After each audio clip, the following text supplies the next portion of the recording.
Welcome back, everyone. Our first scene today starts with a close-up on the Hope. She's still underneath that flat planet, so she's mostly in shadow. And the name of this episode is Strong Actions. And we begin with a personal log from Ensign Montgomery. Personal log to Captain Bruce Maddox. Stardate 74294.86. Hello, Bruce. Today has been an interesting day. We've encountered an interesting planetoid, and among the search parties that were dispatched to the planet on their away mission, we were encountered by a Romulan ship that was damaged. We rendered aid and assistance to their vessel. Upon doing so, it seems some mystery has been discovered. I am still attempting to assess what this could be through the help of the computer. Although the engineer Loggins believes the device that he has encountered is responsible for an energy signature we picked up before. I do have some interesting news regarding the last message I sent you about the life form we encountered on the sphere. I have received message from Nurse Wynn that the creature has passed. The computer had detected a psionic field spike, despite that portion of its brain being removed because it was damaged. The medical team attempted to resuscitate the creature, but unfortunately, due to its physiology, they were unable to. I do have an idea to maybe fix something, but I will have to consult the doctors first. During this whole posting on this ship, I have tried to make friends, as you suggested. It is difficult. It was easier in the academy, and I do not know why. With the passing of Lieutenant Isha, I have taken on new responsibilities. And I believe these new responsibilities and subroutines I've designed might be causing some conflict with my ethical subroutine. I seem to be second-guessing myself. And I do not know if it's an error or if it is the Pinocchio program interfering. I am going to be having the computer run a diagnostic on myself after this message. I will also talk to Dr. Finley in robotics to see if he could potentially help me with an examination. I do hope that this is something that is correctable. I have been making multiple alterations to my ethical program, specifically confrontation, and physical confrontation as well. I hope to have more positive news for you in the future, though. Computer and log. Okay, and from there, we transition to the captain's ready room. And in the captain's ready room are the captain and Tuzan. Tuzan, the lights are lower in the ready room, more so than normal. And out the window, you can see the Romulan warbird. It looks like it's slowly beginning to turn to get ready to move away. And the captain invited you to his ready room. He wanted to talk. He poured you a drink of this green liquid that he's very fond of. But he hasn't really started speaking yet. He's just been staring at his drink.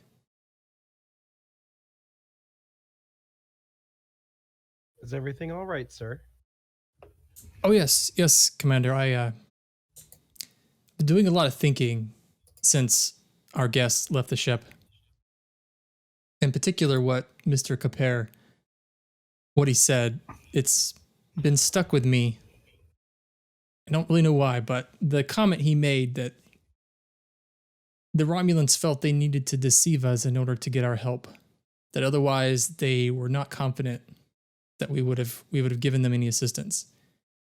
And try as I might, the more and more I think about it, I think he was right.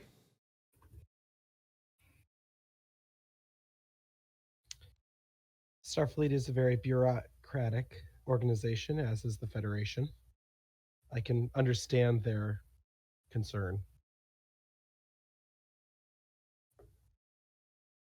I've always believed the policy of non-interference was for the best. In fact, I've built my whole career based on that belief. But more and more, I've started to question if we have the capability to help someone and we don't, are we equally responsible for the outcome?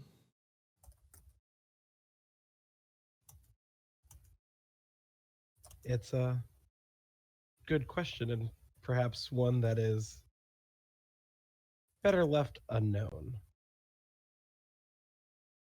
If we have to weigh the pros and cons of helping or not helping everybody who comes to us for assistance, but helping or non-helping has repercussions that can be good or negative against us.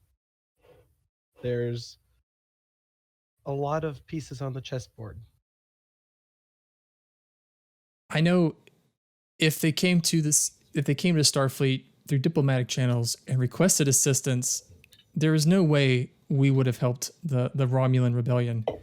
And in fact, considering the diplomatic situation with the Klingons, it's very likely we would have offered them up to the Klingons as some kind of concession to keep the peace.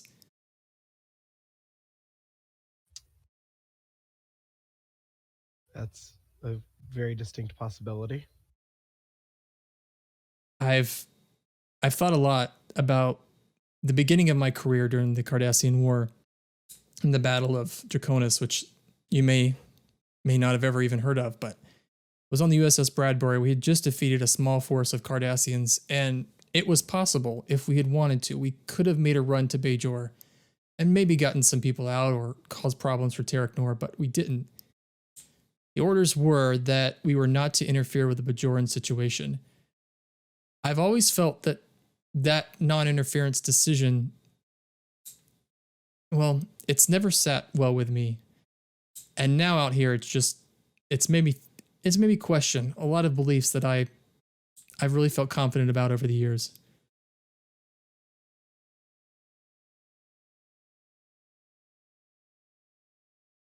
I think in a time of war, we all make decisions, whether they are good or not. It's been that way through every civilization's history, through any countless numbers of worlds. There's always that question of, well, what's the cost of a life?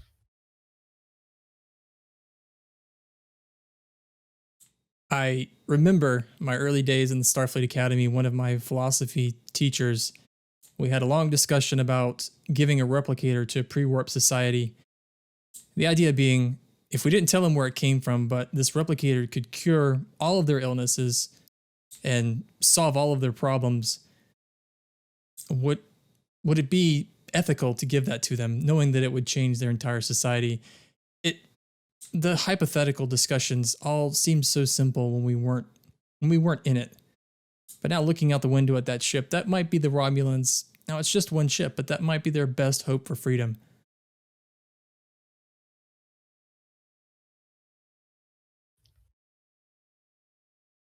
Indeed, and they have the question of what should we do to assist, because at the fundamentals of Starfleet and Earth and Bajor and everywhere else is we want to help each other. That's one reason why many of the Federation member states joined. And I remember back to the Dominion War. There's a very real possibility we wouldn't have defeated the Dominion without the help of the Romulans. Oh, it's a very distinct possibility. We wouldn't have defeated the Dominion without the help of the Klingons either. That's very true. The Federation has always been in a very interesting spot between very strong powers. And we always like to keep the peace. Well, what's the cost of the peace? Sometimes I wonder Also- if that cost is too high. Well, then why are we out here? Why would any of us be out here? Why would we be doing what we're doing? You're a captain of of a medical doctor. Sometimes keeping the peace is whether to choose to save a certain person or not. We have to live with our choices and their impacts. It's unfortunate that the Romulans have fallen as fast as they did. And I wish we could do more. But the Klingons were very persistent and fast with their reaction, while the Romulans were trying to regroup and reestablish themselves. And now they can't. And he points to a pad next to him. I've got a report here that I've been drafting for the Admiral. I think our next step is to head back to Federation territory. And in fact, this report, I'm not sure how I can explain the situation. And he cuts off because the door to his ready room beeps. Enter. And in steps Linares. And he's like completely out of breath and just looks directly at the captain. We need to stop that ship. Chief, could you elaborate some more? Okay, so this is something I believe he would be more familiar with, pointed to Tuzon, but he's like just speaking quickly. I had what is more commonly known to Bajorans as an orb experience, not well, because how long has it been from the beginning of this session, from the end of last session when he had that orb experience? Oh, maybe like an hour after Isha's funeral. Okay. About an hour ago, I had what would be known as, I believe, an orb experience, and we just gave the supplies that would be needed to make the biogenic weapon that we'd been encountering directly to the Romulans. And if what I experienced was correct, I believe her name was Commander Vera, that I had. Varen, my bad. Commander Varen essentially has some kind of plan for revenge against the Federation.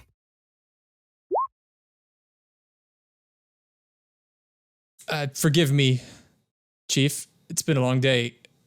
Let's go back. You said they have a biogenic weapon that we've encountered before. Can you give me some more information? You're talking Yes. about the purple. And he'll take the seat that's beside Tuzon. You're talking about that unknown radiation we picked up before we got to the Hope. Yes. And the radiation that affected the Klingons. Yes. It feels weird to say, but my quote unquote real self is the one who made it. And the supplies we gave to the Romulans are exactly what's needed to make it. How do we know that the Romulans would be interested in doing this at all? How do we know that they just didn't need they just don't need medical supplies? Why do you think that they're making a weapon? They're a cornered animal. They're desperate. They're gonna Commander do Varen, the vision I had involving her was, I'm not exactly sure what it was, whether it was an attack of some sort, but she lost her daughter in some sort of attack, sir. And if, memory, or if I had to make any kind of assumption, I would assume that it was an attack that she could have easily ran away from if Admiral Picard had moved them. That breeds vengeance in somebody. And Williamson looks to Tuzan. Commander, I'm interested in your take on this. Well, I would have to dig into the research to figure out what kind of biogenic weapon they are constructing, that the materials we gave them would be suffice to make them, but that can't say it surprises me. The Romulans, as I just said, are in very much the same way as a cornered animal. When you put an animal in a corner and they're trapped, they're going to do whatever they can to get themselves out of that situation, no matter the cost. Because sometimes the actions that they do causes death to that animal. And forgive me if I'm this might be too far of a reach, but that Romulan ship had some kind of tachyon drive, if I'm not mistaken, looking over to Tuzan. I read that in one of the engineers' reports. Logins. Logins. Okay. Now, I might need the dumbed down version of what exactly this tachyon drive does, but essentially it could allow them to travel through time, right? Or am I misunderstanding what tachyons are? You mean out of Tachyons. character? Yeah. Yeah, there's a whole lot of science that you guys still need to figure out on what that device does, but tachyons, are usually associated with time travel. Okay. And he sort of, if they're able to go back far enough using that thing, they could destroy the Federation at its beginning. And if they're that drastic with it, if we don't stop them now, it's going to be over. Williamson kind of leans back and he puts his cup down and he moves his terminal away and he sits for a moment and he straightens his uniform.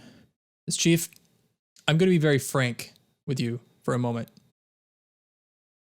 You're still working on rebuilding your trust on this ship.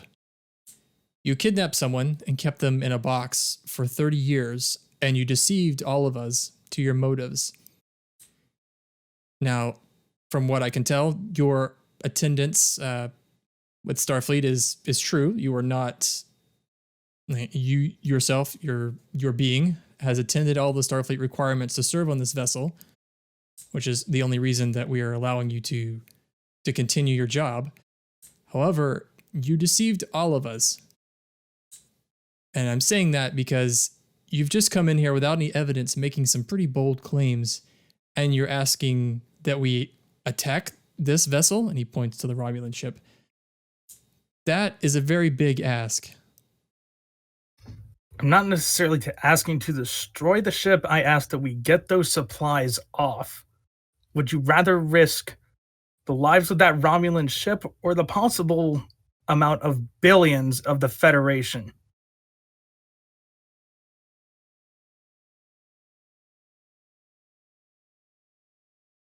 I think at the very least we should look into Logan's report, because he did mention this tachyon device. And you said your big brother, for lack of a way of putting it in my mind right at the moment, was the one that created this biogenic weapon? Correct, with the help of our own Dr. Lupus, sir.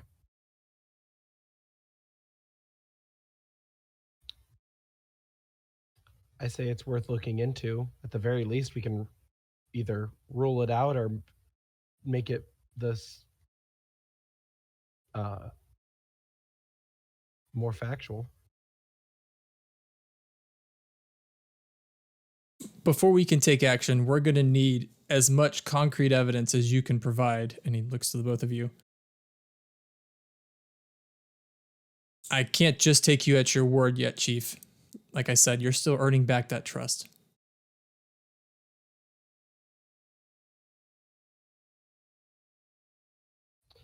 Well then, Chief, let's go start asking questions. Agreed. Captain, it looks like we have a little bit more investigating to do. If you'll excuse us. Very good. Keep me informed. As soon as I know something, I'll let you know. And he goes back to his drink.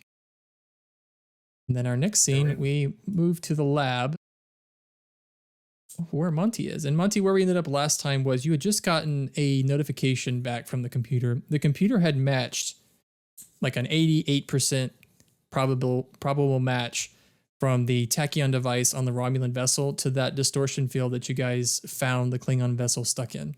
Like it matched the energy signatures almost 100%. Okay. I'll send off my findings to the XO. But Okay. I want to go and grab the remains of that bug creature. Okay. One moment.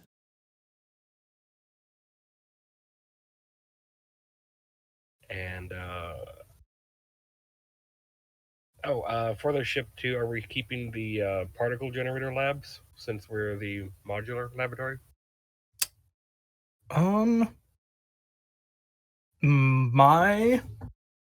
My gut would say to maybe change it towards something along the lines of like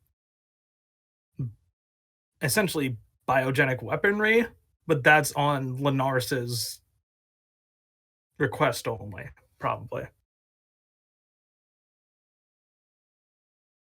And just to restate mechanically what this turns into is it gives you an advantage on anything that relates to a task dealing with that, whatever that thing is. So you can do particles to do anti-tachyons and stuff like that.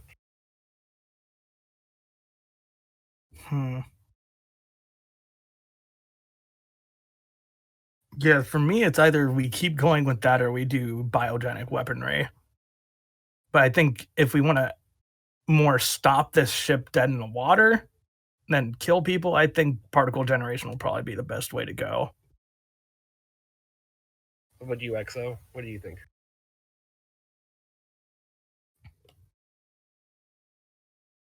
What are Modular laboratories. to do the biogenic, or what was the other one? Particle generation. They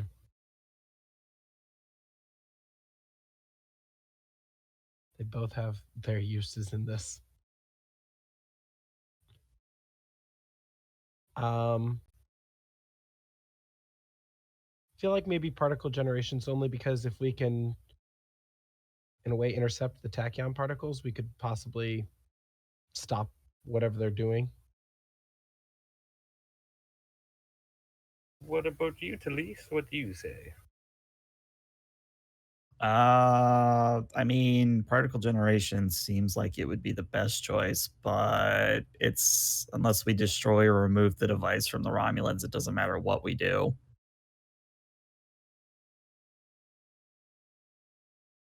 So since his is basically either way, I think since we have two towards particle generation, we should probably go with that. Okay. And like I said before, well, for what it's worth, I think it's probably a good choice too, because like I said, there's a lot of science you guys still haven't reasoned out about what this thing even is. Mm-hmm. Okay. But Montgomery, the body of the bug creature is just in a containment unit that Nurse Wen put it in after it expired. Alright, I'm just gonna pick it up and look at the creature, and I'm about to hit my combat, but then I just look forward for a second, and I head towards the lab with the silver blood in it. Okay, we'll say it's in the same location. The silver blood is probably in an active force field. Yeah, because it's how it had its own environment. So Yeah. I'll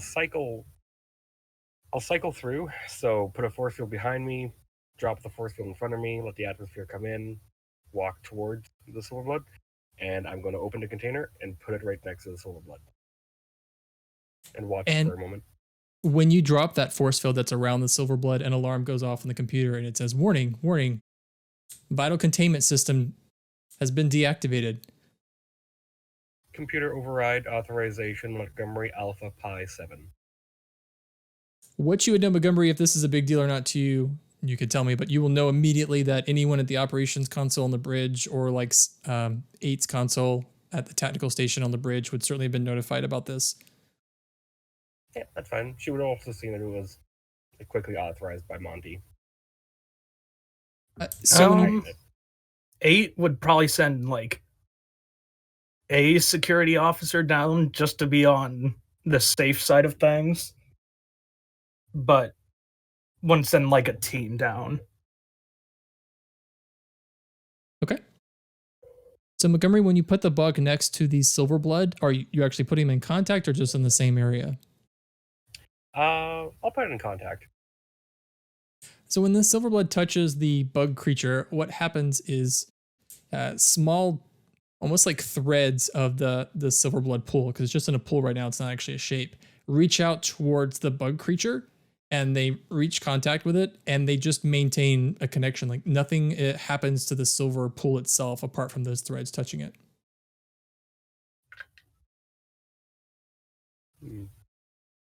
Based off the reports from Voyager, this should be enough for it to replicate. Montgomery, why don't you give me a science insight difficulty of 2? Insight 2. Okay. I forgot how to roll. There we go. Different cheats. Always confuse me. 2. Dang. This is weird. That's all you get from it. Yeah, I don't have anything for this. No focuses either. Dang. Okay. Yeah. I'll just watch it for a moment, and then as I'm not seeing anything happen, I'll reestablish its force field, and then go over to a terminal and just start reviewing the log of Voyager about the silver bloods they encountered. And as you make it back your way back to the terminal, Danik from security walks in. Idson just got a report about the force field being dropped down around the, well, whatever we're calling it. Yes, that was me. I'm gonna have to report that, Ensign. Is there a problem? No problem, and I understand you need to report it. I did give authorization for the force field to be dropped. Did you go through the decontamination procedure after?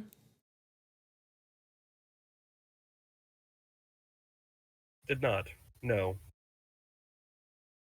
You should be safe as long as you don't touch me.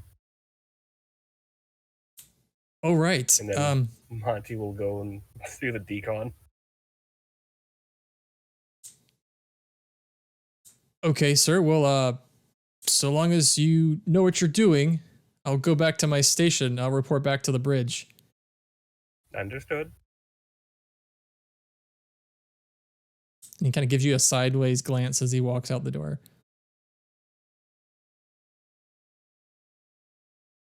Yeah, he'll go through the decon and then go back to work.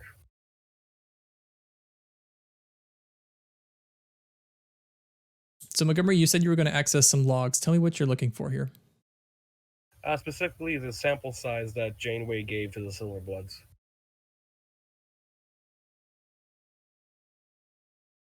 There's not much information that is relevant. I mean, the size of the silver blood material that you have here is enough that was reported to create a copy of something large. Like it had already been copying Linares before.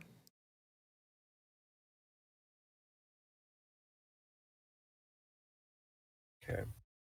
Well, he's just trying to see, like, does it need more sample? Like, is the bug enough for it to copy the bug? It should he's, be, like, even though the rating bug is one. very small, there should be enough genetic material for it to make a copy if that's what it would do normally. Yeah, so that's basically, he's wondering, like, all right, what's the incubation time? How long did this take? He's looking at the logs of, like, how long Lieutenant Paris was lost in communication before he was rediscovered and brought aboard the ship, or found at least by the rescue team. He's just comparing notes, trying to see if this is going to be a quick thing or if it's going to be a long wait. And because I can't really remember, I'm just going to say that it normally starts almost right away. I can't remember the Voyager episode if it was quick or if it took a while, but you would probably start seeing it doing something. Whereas right now it's just like the small threads that are touching the bug creature and really nothing else.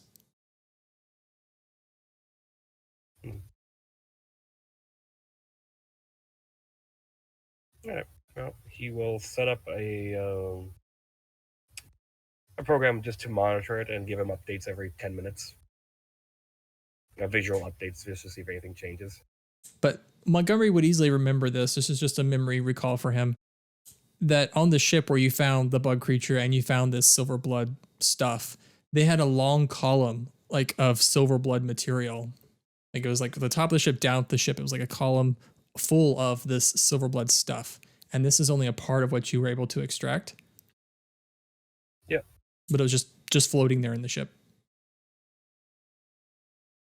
Yeah, like he doesn't, like, we're all assuming that this is a silver blood, so he's going off that assumption that it should replicate.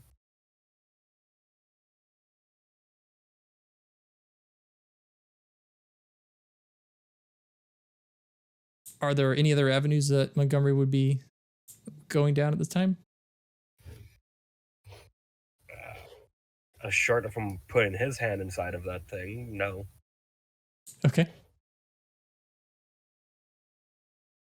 Well, I'm going to move us actually to the lounge. I've got Talise. Talise, you have been ordered sort of to take over the duties as the main helmsman of the ship on Alpha Shift. And you've been told to coordinate with Mr. Grecken, who has been relieved of duty on administrative leave, sort of, because he has not passed his latest medical exam. But as you walked in the lounge, you see Grecken. He's off in the corner by himself, just staring out the window. I believe I would sort of approach slowly and get his attention before, startling him or anything. He jumps, even though you cautiously approached with the intention of not scaring him. He still jumps and spills his drink a bit on the floor. Oh, you're the new Vulcan we picked up, huh? Yes, that would be me.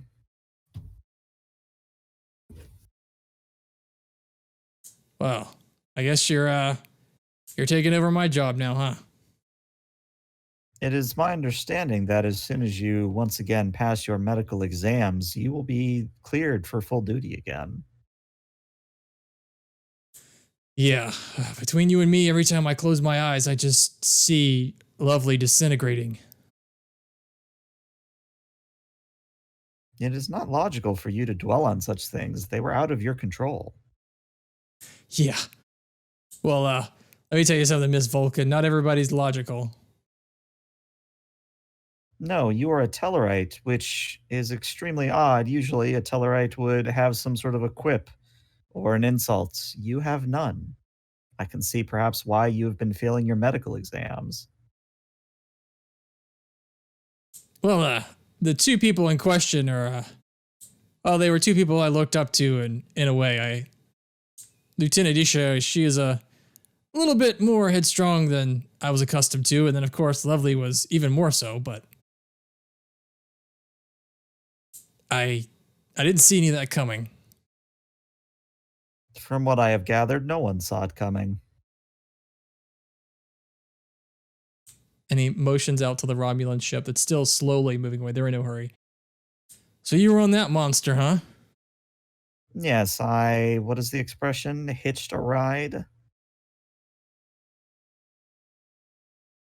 And you can notice as the Romulan ship is moving away, much of the outside deck plating is still very patched together. There's still burns and stuff from the disruptive fire from the mini battles that it's been in. And it looks like that thing's just being held together by luck and determination. Such things have very little bearing on a ship's structural integrity, Mr. Grecken, but I see your attempt at a joke and offer this as a recompense. Ha ha, ha ha.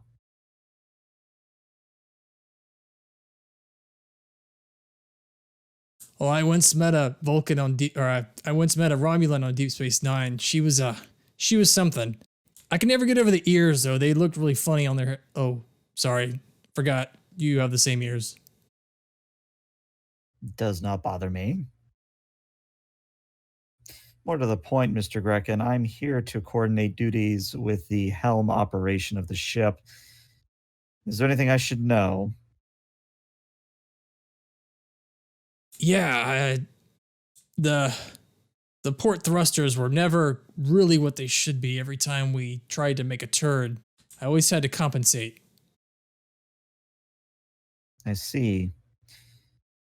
Any other items I should be aware of? Perhaps a nacelle not having the correct power draw. That's entirely possible. Oh, Lieutenant Isha programmed in some kind of navigation program. She was always helping me out. Do you know what this program does?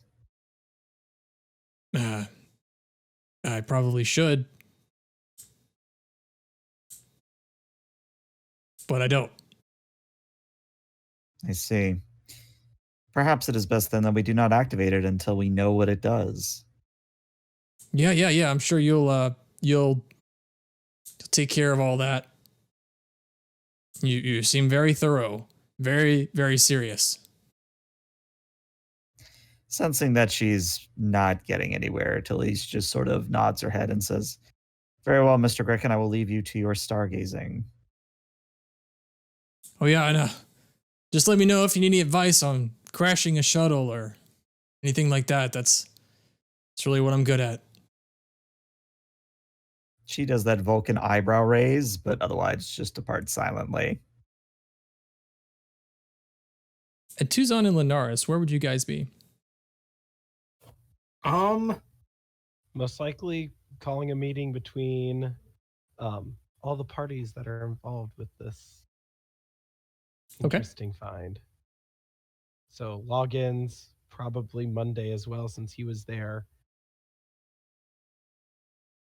The real Linares and Lupus. So what I'll do is I'll throw the two of you into a room and we'll slowly bring in those people as they come in.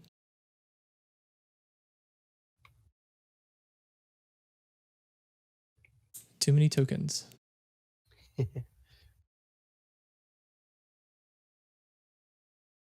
As we're waiting, I'll just ask Linares. So you had an orb experience.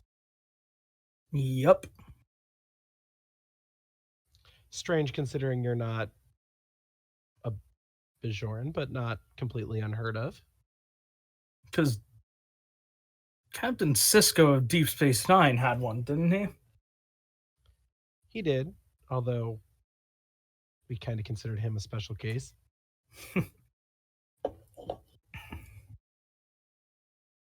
Maybe this whole thing is more convincing than I thought, as he kind of makes one of his hands semi-mercurial again. Or deep down, you really are Bajoran. I wouldn't count on that. Being Bajoran isn't necessarily all blood. There's an ideology there too. And arriving at that time are Loggins and Monday. Logins, Monday, please come in, have a seat. Just the men we were waiting for. Loggins, of course, takes a chair. Monday looks at a chair and just moves it aside and curls up his tail and sits on it. So, we wanted to know more about this device you found on the drive of the Romulan ship. No, I can tell you they were very, shall we say, testy about me even looking at it. Makes sense. Not supposed to be there. Trying to hide the reason why it's there.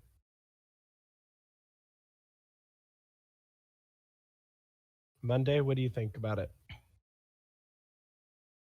Monday just looks at Loggins, looks back at you, and tilts his head for a second and kind of wags it back and forth as he's thinking. Out in the open, not hidden, but obvious. Which is rare for Romulans.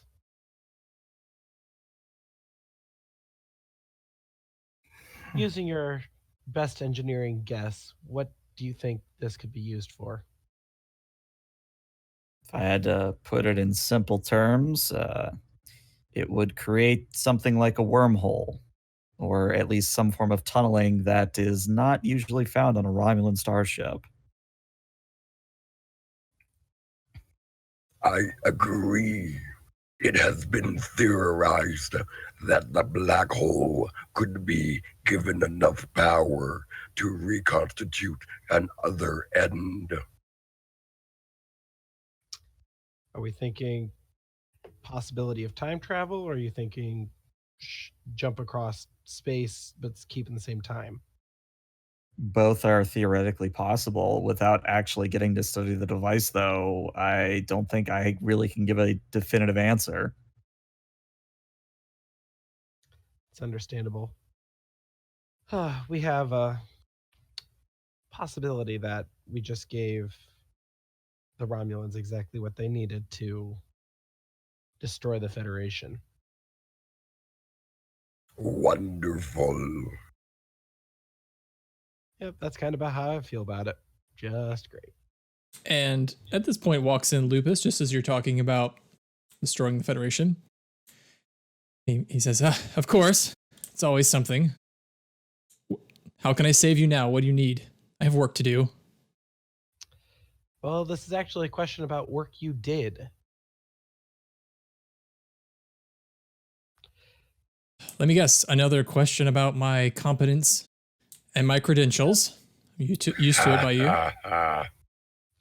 No, this is actually a question of, have you ever done work on anything that could be used as a biogenic weapon?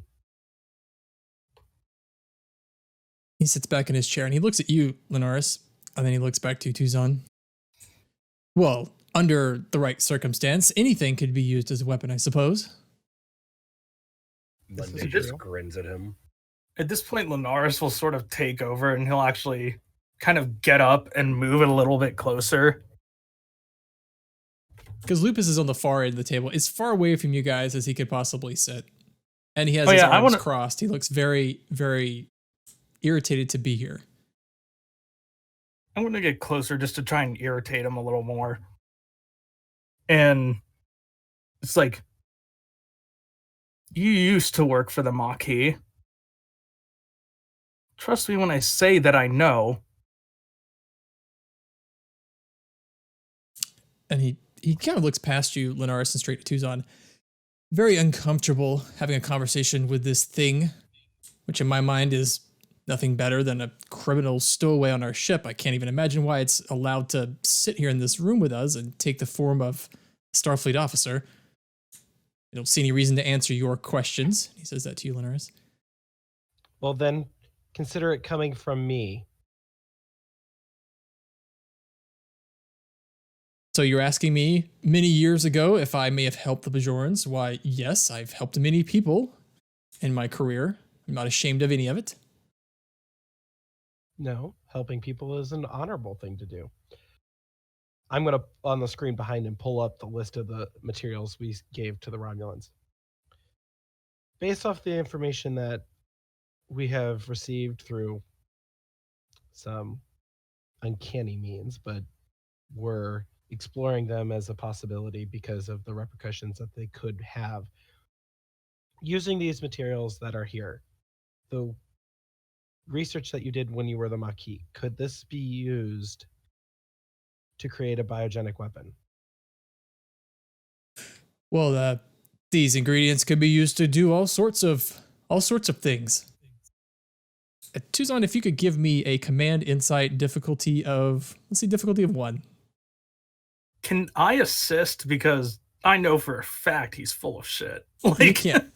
You can. I'd say command insight also, and if you get a success, Linares, you'll get the same result in your mind as Tuzon would, and you guys could respond however you'd like. Hey, I got one. Hey, there you go. So you get 1 momentum. Counseling as a focus? Yeah, for sure. Okay. It was difficulty 1, correct? Oh, yeah. Well, Okay. No momentum, but Well, we got our information. Yeah. So Tuzon, what you realize right away is the way Lupus is stammering, there is something going on in his mind, and he quickly responded to your question.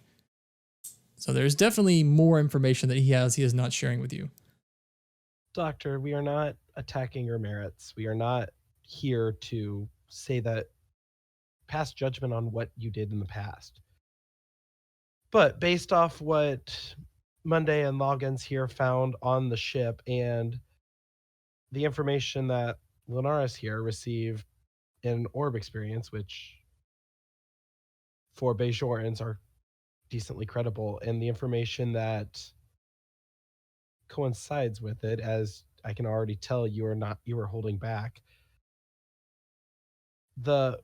We found a device on the Romulan ship that is capable of creating some sort of tunnel, whether it's tunneling in the past or tunneling through a wormhole, that the Romulan ship that is currently pulling away from us, if they can create a biogenic weapon using these materials, we need to stop them. Otherwise, they could destroy the fabric of the Federation. And what's to stop there from the Cardassians, anybody else? Give me a command presence difficulty of 3. Oh boy.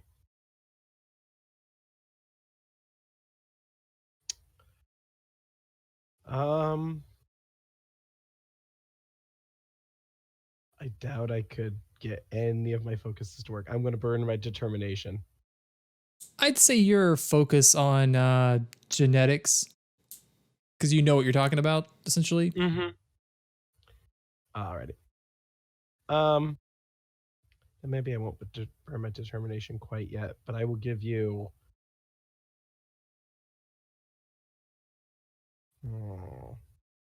I'll give you a threat for a 3rd die.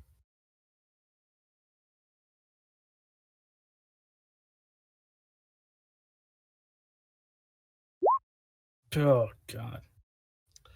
Okay, now I'm going to burn my determination to re-roll. Okay. Quick on my feet. Yeah, that sounds good.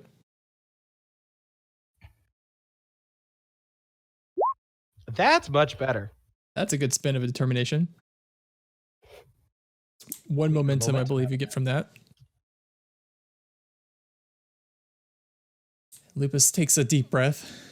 Says, I had a feeling this would come back to me one day. I knew from the moment that you took that position as chief medical officer, this was going to be the end of my career. So be it. What would you like to know? Well, what hand did you have in creating this, and what did it create? Again, we're not attacking you here. We're trying to stop an attack from happening. Well, back during the occupation, became readily apparent that no one was going to help the Bajoran people. And there was a a group of rebels, I would say, that were working to make life as difficult for the Cardassians as possible. So myself and others developed a weapon that could be used to scare the Cardassians, as it were. It was never intended to be used. However, it was used, at least one time that I am aware of. This list that you have handed to me is almost exactly a list to recreate that weapon.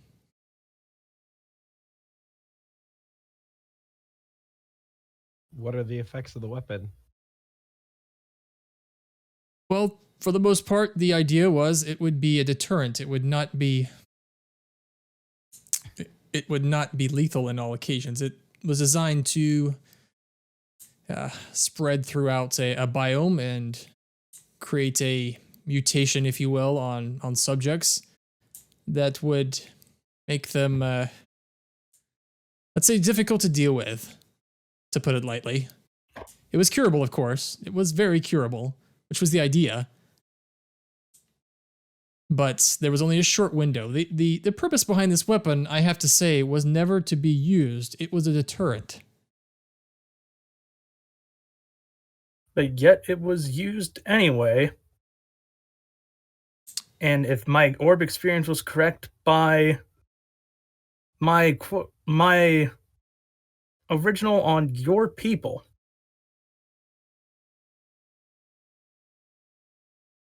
That is correct.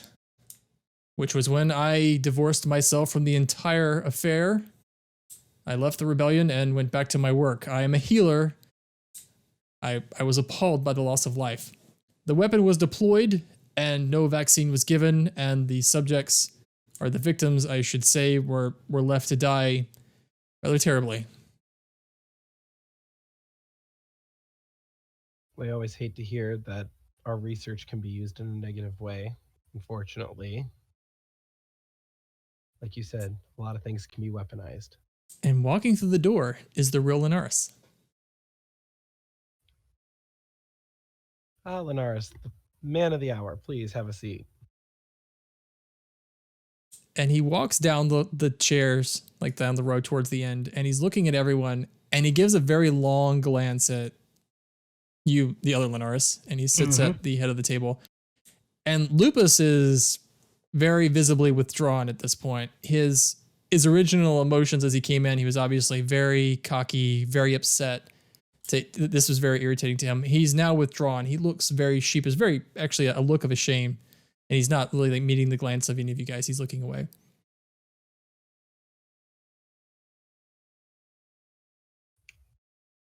We were just getting some of the information of some of the work that you did when you were with the Maquis. So Linares the player, tell me, would you like me to take over the real Linares for you, or would you like to do both roles?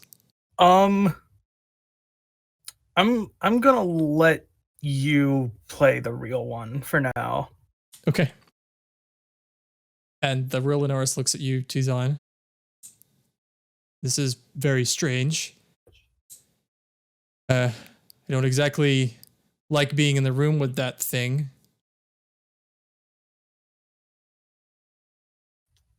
Well, to be quite honest, not really caring at the moment.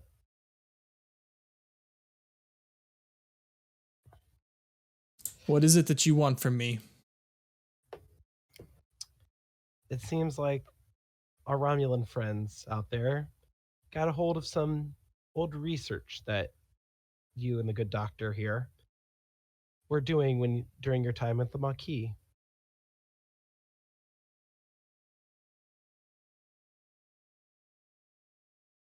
Specifically looking at a biogenic weapon.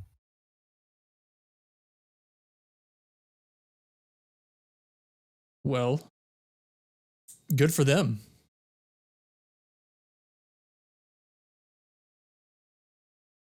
Not exactly the response I was hoping for. Did Care you to expect me to elaborate? stand up and give some long speech about how sad I should be about overthrowing the Cardassians? You're a Bajoran, you should know. Oh, I am fully aware of what the Cardassians did to Bajor. I'm from Bayshore. My parents were killed, most likely. I was in the detention camps. It's where I learned medicine. When you're fighting for your home, when you're fighting for survival, you'll do whatever it takes. We didn't have the luxury of sitting back and considering morals and values. We were fighting to survive. I'm not going to apologize for choosing to live, to avenge my fallen friends and family. And I'm not saying you do. Although, like I said, the Romulans seems to have gotten a hold of this. And looks like they are planning on using it. Well, if you want my advice, then we should get out of their way, because that stuff can be pretty nasty. Well, that's just the thing. Nowhere is safe.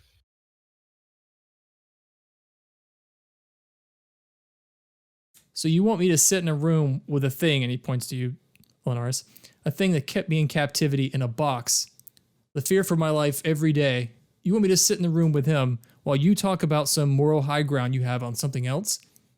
If that thing is not in prison, how can you make any claim of any morality to me?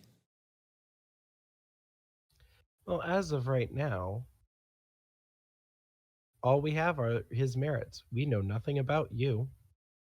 And considering manufactured and delivered a biogenic weapon, that is against several laws, and you are on a Federation ship. So it seems like I need to detain you.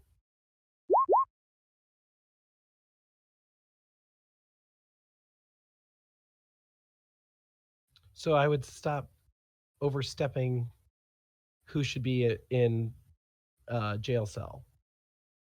Why don't you give Because me right now- a command presence difficulty of 1? Oh.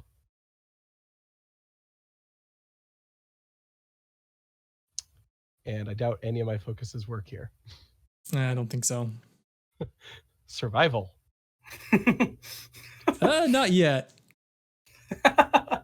Infectious diseases. I'll allow it. You are making an argument about something that involves it, sure.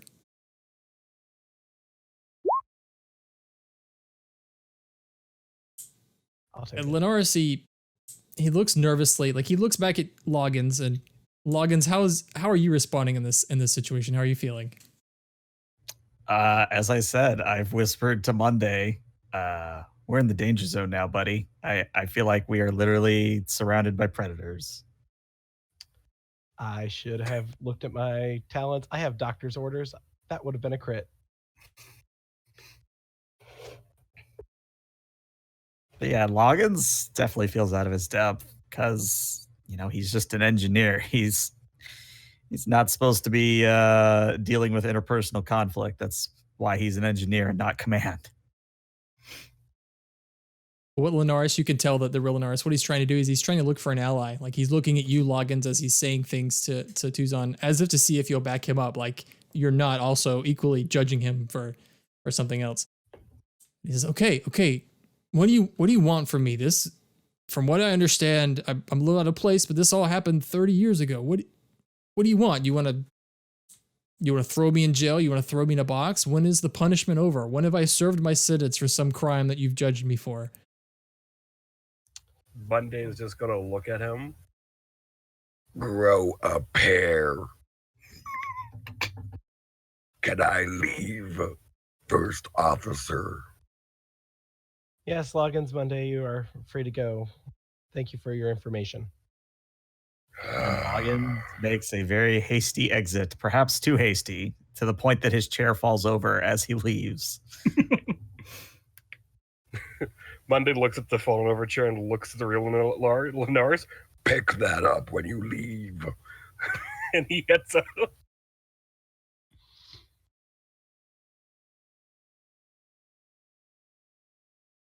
And Lenaris says, now listen, I don't know anything about any Romulans, okay? When we were building this thing, and he looks down the table at Lupus, when we were building this thing, it was to deal with a very real threat. We were enslaved by the Cardassians, Bajorans were dying every day. That was my one and only goal, was to stop that from happening and get those Cardassians. We wanted freedom. Well, I understand where you were. I was right there in the thick of it with you. But now, what happened 30 years ago is about to happen again with this biogenic weapon. The Romulans have a means of creating it and a way to distribute it. The reason why the engineers were in here is when we were over repairing the Romulan ship, they found a device. They're calling it a tachyon device attached to their singularity core. Their best engineering guess, knowing what tachyons are, they're thinking that it's a delivery system, or at least a tunneling system for that ship. Whether it's tunneling back into time or tunneling the ship to a different point in the galaxy, well, your best guess is as good as mine, as is theirs. But if they have the means to distribute this, they're planning on attacking, well, really whoever. The Federation, including Bajor, the Klingons, heck, even other Romulans. What's to stop them from going on to the Cardassians and everywhere else? And Lupus interjects because he'd been looking at the pad with information on the list of stuff that he'd got that, you guys gave to the Romulan ship. And he says, if I might interject, and he pushes a button and the display behind him, some more information shows up and you see like the spinning DNA diagram or graphic behind him. And he says, look at this, Lenore. Well, look at this, everyone. He stops himself, seeing that there's the two of you here. The retrovirus, its RNA has been modified to even further the mutation from our original design. This looks, if I had to guess, especially designed to target Klingons. Now, it would continue to have adverse effects on anyone it comes in contact with, but it looks as though it's been genetically modified even further to be particularly dangerous to Klingons. Well, that would make sense. The Klingons are the biggest threat to the Romulans, well, at the moment. It seems like we've come in contact with this virus a few times. We ran into it, and I point to Silverblood Linaris. We ran into it on our journey to the Hope, on the shuttlecraft on the planet that we stopped at. And it was having some major adverse effect on the people there. I believe we kind of stopped it in time. And then we ran into this again when we had the Klingon ship that was caught in that gravitational wake. Yes, I visited that ship. I remember it fondly. However, you said before you arrived at the Hope, so you've seen it before in Federation territory? Indeed, it was a planet that had used my research from where I was stationed when I did research on Denobula at their research institute. They had illness that they had used one of my vaccines to cure. But when we arrived, it seemed to have caused a lot of turmoil, including some deaths. In many ways, we were running for our lives the entire time until we found where this radiation was centered. What you said before then, and this is Lupus still, you said that they may use the weapon. It sounds as if they already have. It seems to be that way. So they at one time had the means to create it, and we just gave them the means to create more.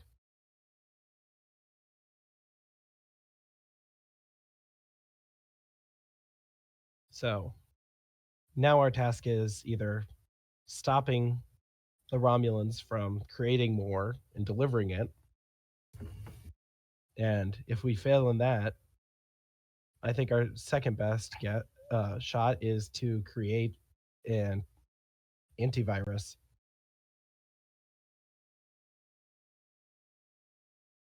It was designed to be like a spore, if you will. The idea being that the spore would create the biome modifications itself in a way that the spore was the key to all of it. It is, looking back through the notes, at least, very possible that the same solution here could stop the virus if it's spread to a particular location. However, I think it would probably be lethal for everyone who had been infected. That was my worry. However, they've modified this extensively, and he points back to the diagram. It's hard to say what it would do. We have seen it in the field a few times, and I chanced to say in any encounter you're describing that you actually were able to give it much thought on its behavior. What I'm trying to say is that it sounds as though we don't exactly know what we're dealing with either completely. A vaccine would be difficult if we don't have a sample.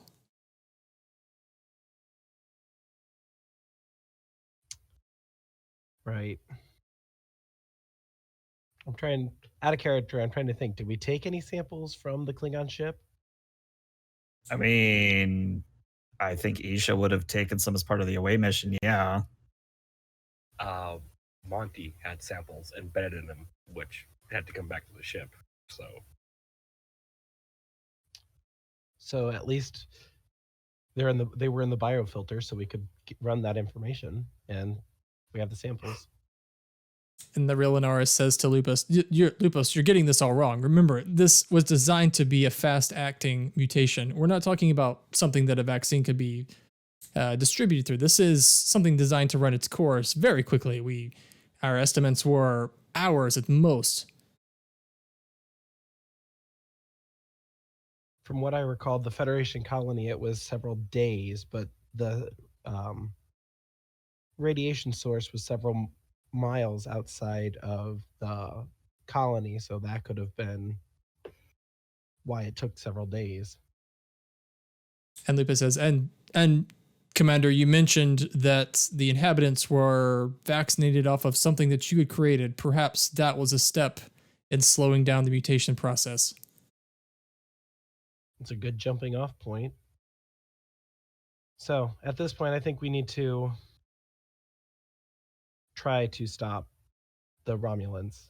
We can't let this go on, whether to attack the Klingons or the Federation. And I understand where the Romulans are coming from, as you've voiced, Linares. When you're backed into a corner, you will do anything you can to get out of that corner. But The real Linares says, well, if you're the first officer on this ship, could I ask something of you? You may. I'd like a shuttle. Because frankly, if you go up against that vessel with that biogenic weapon, you're all dead.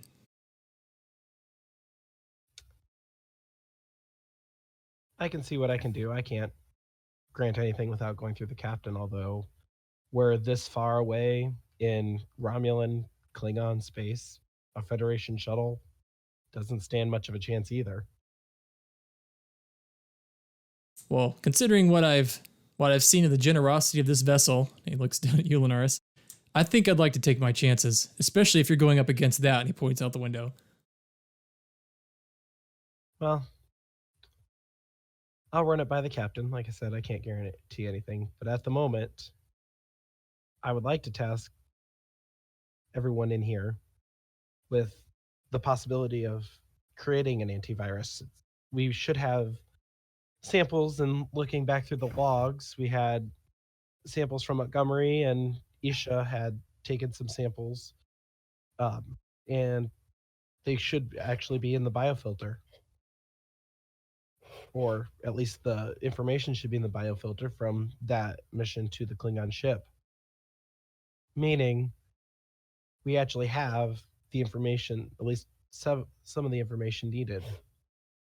If we can create an antivirus or a vaccine to prevent it and get in contact with the Klingons, it is taking away these Romulans' attack. And like I said, from being on Bajor during the occupation, I can understand where they're coming from, but I also don't think this is the right way of doing it. And Lupus picks up. Now, Commander, if you're curious about the motives of that Romulan ship, why don't you ask the passenger that we picked up from it? I'm sure the, whatever her name is, that Vulcan, do we even know that she's a Vulcan? She could be a Romulan agent. We already had one of those on this ship. Well, you're not wrong. I guess that's our next stop. Dr. Lupus, I would like you to start working on a vaccine or an antigen to combat this. I will get started immediately. I'm sure you'll want to take a look and second guess every decision I've made once I've taken a look at it, per the usual. I trust you. Would I like to know when you are done? Yes. Would I like to see your result? Yes, because I'm curious, and I am also a genetics and geneticist, and I have done several things in cure research myself. Like you said, my vaccine could be the building blocks. There's no point in putting one above the other. Let's use the resources we have and come together to fight this. And the real Linares looks down the table at Lupus and he says, you know, Lupus, you're welcome to come with me. If you stick with these people, they're just going to get you killed.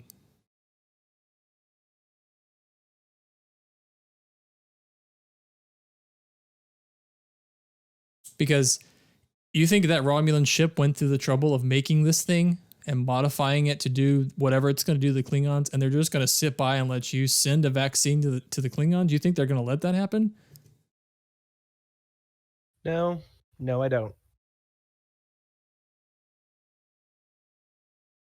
But I like to think as a doctor, it's my duty to try.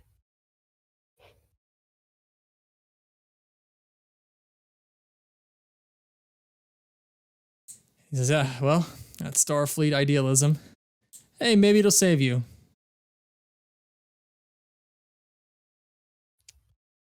I like to think level heads will prevail.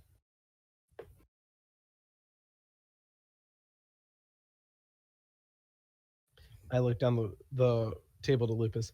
Dr. Lupus, you can take any medical researcher you need right now. Lupus says, very good. Team. Use every resource you have. We got to try to combat this. And Tuzon, your combat chirps at this point, and it's Mr. Danik. This is Tuzon. Commander, this is Ensign Danik. I wanted to report. I just checked in with Ensign Montgomery down at the secondary lab, and he deactivated the force field around the, well, silver blood gook, whatever we're calling it. He seems to be running some kind of experiment, but he didn't go through the decontamination protocols. Anyway, I just wanted to let you know the whole thing seems a little odd. It's definitely not following procedure. Thank you, Danik. I will investigate.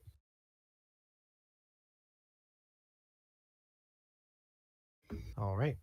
Guess I have to go visit Montgomery and then have a conversation with Talise. Other Linares, you were very quiet in this whole discussion. What were you doing? How were you feeling then? He's just been kind of listening to the entire thing. And you said, would I know that the bug is dead? I guess from the perspective of whenever we did surgery on that thing, I had a headache. Now that it's dead, is anything happening to me? You don't feel any different.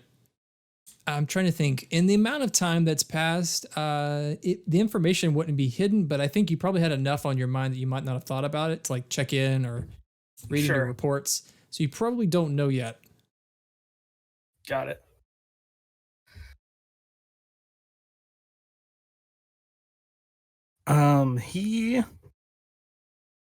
Yeah, it's not like he has anything he can really add, but I think he's going to quote unquote aid Lupus in making this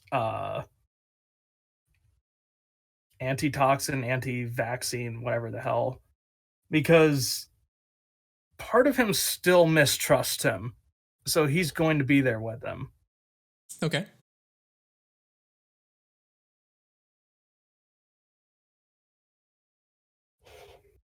And let me know, Tuzon, where are you going after you leave here? I think check in with to see what Montgomery is doing. Okay. So, question: how long has this meeting been since Monty was working at his console in the lab? Probably just less than 30 minutes, not very long. So Danik, as soon as he left you, would have gone to make this report. So not very long. Okay. But let's transition back to the lab. So Montgomery, nothing really much has changed since you've been monitoring the silver blood material. It still has these threads out of the side of it that have attached to the bug creature surrounding it. The threads are still moving around, sort of like little feelers almost attached to the bug, but nothing other than that has changed. I'm going to pull up the log of the psionic field and run it through the translation algorithm of this ship. Maybe it was a message. So the psionic field is very interesting because it actually, nothing in the universal translator or anything in the computer system can relate it back to any kind of communication. When you feed it into the universal translator, it comes back and says, nope, I don't know what this is. Okay. And what, it's been like 10, 20 minutes, you said? Yeah. Okay. We'll go back into that room and just look at the silver blood entity with the bug. Put up the force field behind me and drop the force field in front of me again. And I'm going to put my hand inside of the silver blood. When you put your hand inside of the silver blood, what happens is some of those threads that were kind of attached to the bug also come out from a different place and they touch your hand. And immediately off to the side of the silver blood, like maybe on the far end that's not a part that you're touching, a copy of your hand begins to form. Okay, I maintained the connection. And as you're sitting there, this is just, maybe a matter of seconds or a matter of minutes. It looks like the quality of the copy begins to improve. Like you can see a fingernail and you can see like the folds in your knuckles begin to form. And the hand, as it's forming, the fingers start to move as if it's actually copying the gesture that your hand is making inside of it. And at that point, I'm going to say that Tuzon, you walk in the lab and you see Montgomery with his hand in the silver blood. And so, then what are you doing? Making first contact.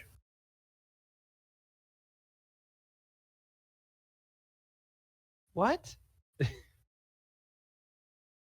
you remember aboard the vessel, Lunar reported he heard a voice saying that the prisoner is free? Yes. The insect we brought aboard has passed away, and unfortunately we have no information about this prisoner. This column that was running through the ship might have information. I'm attempting to give it a form. So you're attempting to give it a way to communicate. Yes. All right. I'll bite. How's it coming? He just looks at the hand, and as he moves his hand around just to watch it, like steadily. Hopefully within a few minutes there will be another version of me. All right, I'm intrigued. Let's see where this goes. Is anything happening to the tendrils to the bug? Nope. They're still Are they still also connected? attached to the bug. Okay, good. Yeah, and I'll just maintain my connection. Are my systems reporting anything invading inside my circuitry? Nope, they're not. Okay. It does. The only thing that your systems are telling you is there are small electrical signals happening on the outside of your I don't want to say skin, but your Android equivalent of the skin. It's almost like a electrical scan almost from the connections that the physical connections that the tendrils are making, the threads, but that's about it. Nothing harmful at all. And am I picking up a pattern on those signals or anything like that?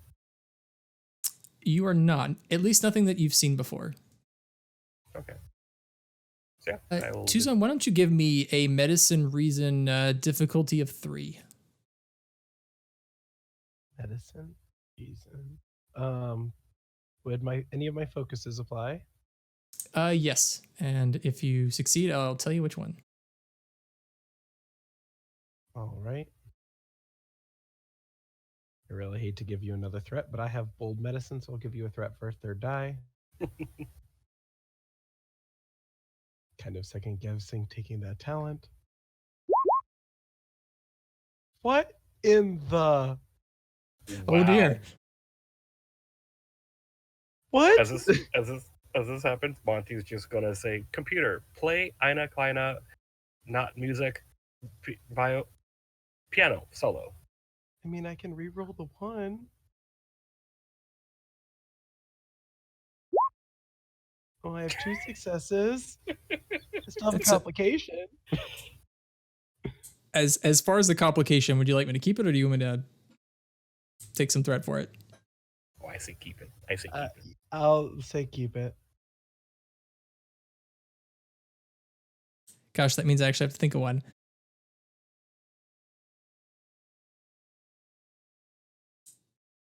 So I'll say the complication is, Tuzon, you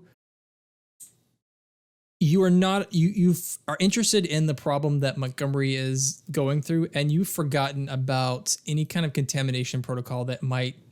So typically something like this, then you don't know all the answers for something that could be organic. There's a lot, I imagine, a lot of procedures you go through to isolate it from the rest of the ship. It's a possibility with Montgomery contacting this and walking out of the force field and interacting with other things that it may have spread something, you don't know, to the rest of the surfaces of the ship. You are forgotten about that. You're not thinking about it. You're really just focused on what is going on with Montgomery in his hand and whatever the heck this is. Oh, great. Now I'm contaminated. I almost said I was going to come in here in a EVA suit. And it's very possible whatever this is not really a problem for Montgomery, but he's also an android.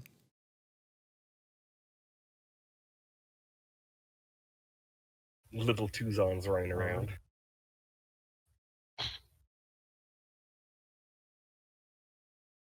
Wow. Double crit fail happened. Yeah, 220s. That's great. It was me yesterday. I had a 20 and a 1. I was like, in one go. I was like, okay. I'd say Tuzon at this point, it would have caught up to you that the bug creature has died. You might have also missed that detail with everything else that was going on. But if you didn't know before, you know now that it is dead. Can I go over and run a scan on it? Yeah, sure. I would have tried to run a scan on it just to see, like, definitively what was the cause of death. Let's do a medicine reason as you're scanning at difficulty 0. One of those tricorder scans, as always. Alrighty. Survival? Surgery? I think, yeah, surgery or genetics would come into play.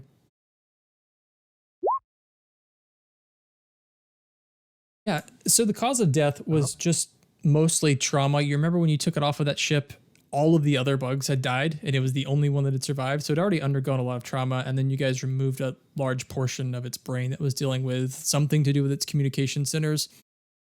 It just had gone downhill from there. And then this burst of psychic energy that it released right before it died was not something it probably should have done, all things considering, but that is what definitely led to its death. Did we get a reading of the psychic energy that was let off? You did. I'll give you that one for free because Montgomery already tried to run it through the translator. You did. He ran it through the universal translator trying to output it into like speech, and the universal translator said, I don't know what this is.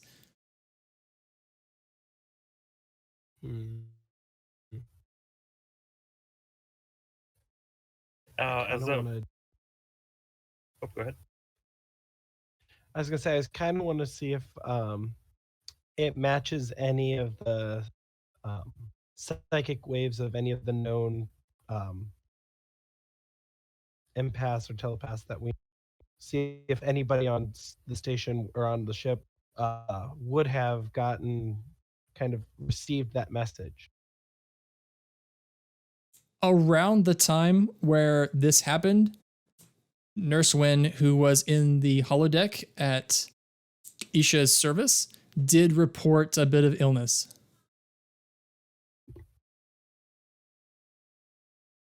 Is Win psych?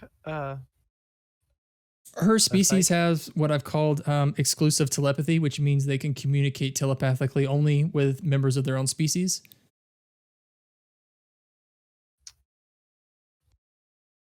All right, I'm gonna contact her and see if how she's doing and see if she uh, remembers feeling or seeing anything. And when you ping her on your comm badge, she immediately replies, This is Win. What can I do for you, Commander? I have a strange question. In the um, research lab 2, where the uh, unknown bug that we picked up was, when it died, it let out a huge psychic burst. And looking here, it looks like the psychic readings that were put off by it are matched very similar to your species' psychic waves. I was just wondering, had you received any strange messages or feeling? I didn't receive any messages or anything. I remember I was at Lieutenant Isha's service. I had a wave of nausea, and a headache, but that was about it. I didn't really think much of it. I just thought it was with all the stress that we've been dealing with and many other factors. I didn't really think anything about it because it immediately went away shortly after. And then I went back to work, and it was really about that time I got the alert, and I went down to the lab and saw the creature was in critical condition and expired shortly after. But other than that, I feel physically fine. Now I am more curious. When can you do me a favor? Of course. Can you do a brain scan on yourself and see if there's any foreign wave patterns within, if it sent a message to you or out, and because your similar wavelength, I'm wondering message. Okay.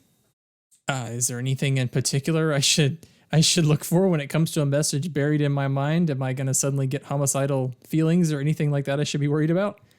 I don't think anything like that. But when you do it, see if there's any wave patterns that are close but just a little bit, because that could be how your brain is interpreting the message. And we might have to get creative on how we extract. Nothing that I'm wondering if, like, in Yeah, everybody's roboting a sec. I'm going to flip our region here on the server. One moment.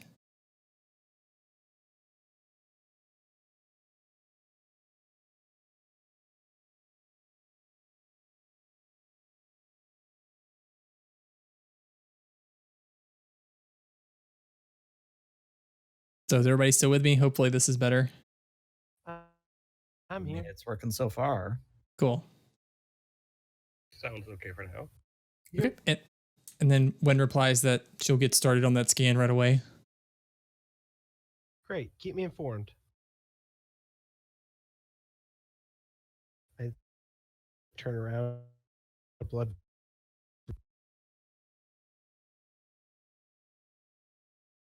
Actually, I lost you there, Tuzon. You said you were turning around to do what? I said I feel I see a silver blood version of Montgomery. You don't see a Silverblood version of Montgomery, but what you see is the hand, which is beginning to form, or was beginning to form when Montgomery had his hand in, is just got more definition now, and like past the hand, and pretty much the entire part of Montgomery that's submerged in the Silverblood has recreated itself almost exactly. Mhm. He just looks to Tuzon for a second, looks back at as much as it's replicated of himself as he's given. Like, I will be right back. And he is just gonna plant his face into it.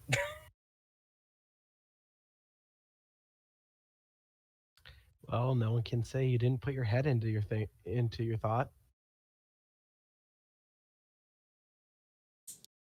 And Montgomery, as you submerge your face into the Silverblood, you just see silver, I guess. And Tuzon, what you see is down, also another part of the Silverblood is forming a copy of Montgomery's face, just the part that's submerged. And just like before, it's a very rough copy, and as time continues, it's just slowly getting more fidelity.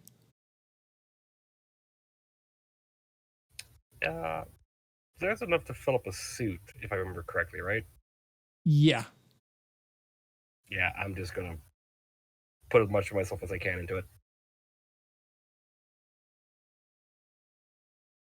Okay. Well, I'd say you can't submerge your entire body, I don't think, because you'd actually have to crawl in the tank with it, which I don't think you're doing yet, but you could probably get like maybe your head and part of your neck into it, just leaning over.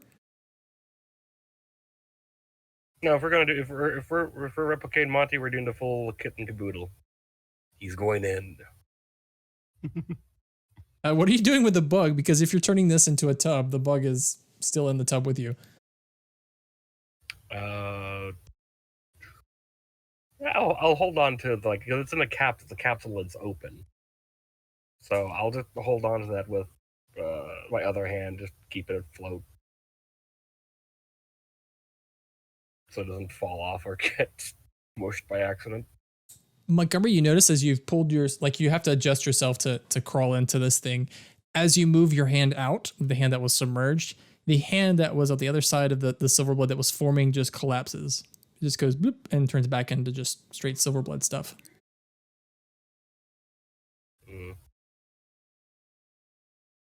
That's weird because it didn't collapse when Lenars got away from it. Tuzon, give me a medicine insight difficulty 1 here.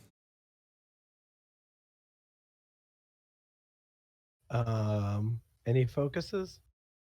I'd say, yeah, you have a focus. Now I'm rolling well. So this Silverblood is behaving strangely. If you only had a specialist on Silverblood behavior available that you could talk to, you might get some more answers. I've given this thing sample of his blood. Well, no, I mean, Lenaris himself, the Silverblood, might know a lot about Silverblood behavior. I hit the comm panel. Specialist. Yes. Could you possibly come down to Research Lab 2?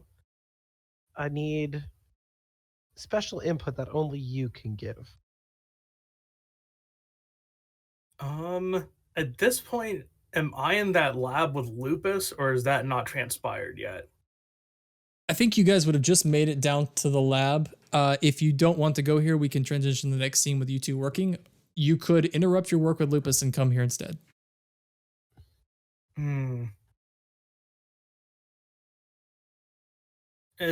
I'll just ask through the comm panel, is there a specific thing you're asking about? I need Silverblood. When I came down to the research lab, Montgomery was in the middle of, well, a research project, for lack of a better way of putting it. But the Silverblood doesn't seem to be reacting the same way as you or from anything I've ever read on them. Interesting. I'll be down, but I'll have to make it quick. Any time And- you can give us would be great. And you'll, if there's any kind of like, he'll send like a text message to the comm panel if that's a possible thing, and just like, you'll just get a text message that reads like, "I don't trust Lupus still," and then he'll make his way down to this lab.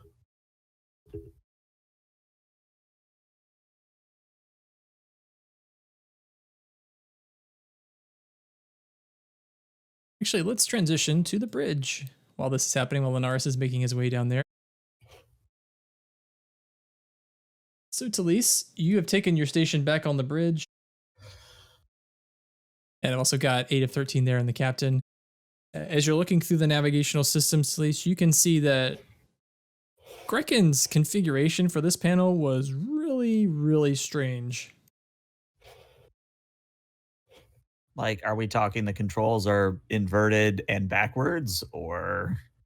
Yeah, and he put, let's say he put a lot of controls, like the acceleration controls, onto one hand in addition to the navigation controls. So imagine someone playing the piano and trying to play the full range with one hand. That's sort of how he configured it. No, she just sort of comments to no one in particular. That's no wonder he was running into things. The captain says, "Well, Major, it's good to have you at the helm. Are there any problems?" No, Captain. I simply am having to reconfigure for my own tastes. And Talise, your console starts to beep. And when you look down, what is obvious is the Romulan ship is beginning to pull away. Sir, the Romulan ship is pulling away. If we wanted to say goodbye or do anything, we're not going to have much of an opportunity in the next 15 minutes. Williamson lets out a sigh and he hits his comm badge. Captain to Commander Tuzon. This is Tuzon. Commander, that Romulan ship is leaving. Well, we're going to have to make a decision quick. Based on the information that everyone provided, they are, in fact, creating that biogenic weapon. Although it seems like it's been mutated to target Klingons specifically. The best guess for delivery is that device that was attached to their singularity core. Most likely, tunneling device back in time using tachyons or creating a wormhole. Your guess is as good as any of ours. We don't know. But it does seem like they have created this biogenic weapon. It is specifically designed to cause genetic mutations. And Williamson looks to you, Talise. seems- He says, Major, you were on that ship with Varen for a while. How does this sound? Does this check in with you? Would she do something like this? Out of character, I was on that ship long enough that they've done it before. Like, would I have been around when they did it to the Klingon ship? You were on that ship. You do remember, like, you were not in the same vicinity. Like, on your scopes, you could see a Klingon ship. You were not, like, within firing range or anything. You were certainly within sensor range. And you were ordered to, like, hold position, and then something was done. You were intentionally left in the dark on what that was, though. In that case, I simply say there were instances where motive and opportunity did not necessarily align. If there is such a wormhole device, it would explain at least partially some of the actions that were taken by the Romulan crew.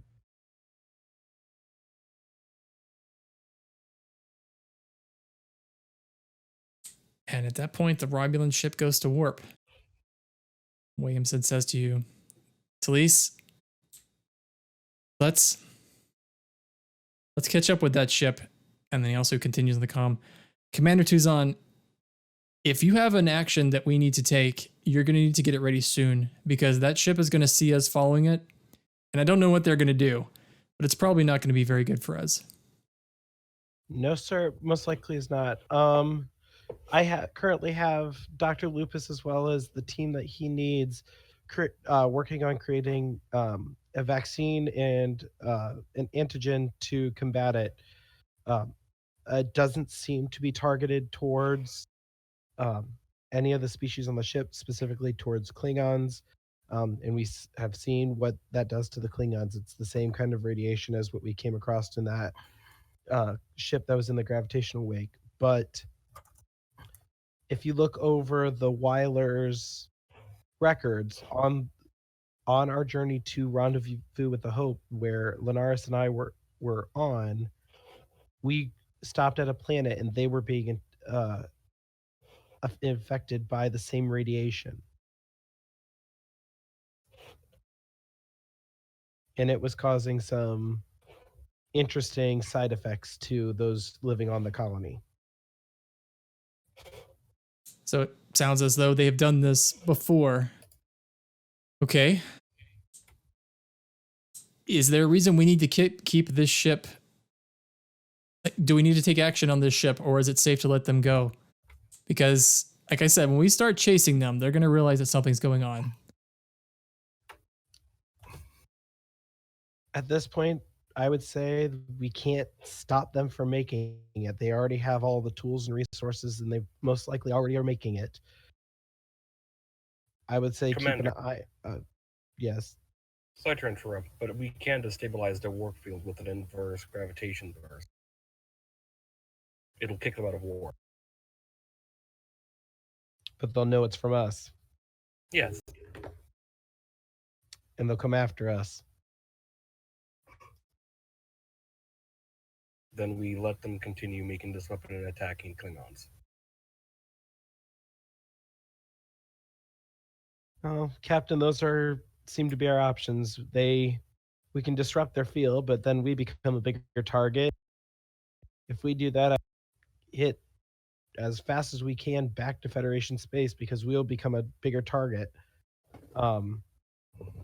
Or we can let them go and work on trying to create an antigen and then try to pass that on to the Klingons. It's a catch-22, sir.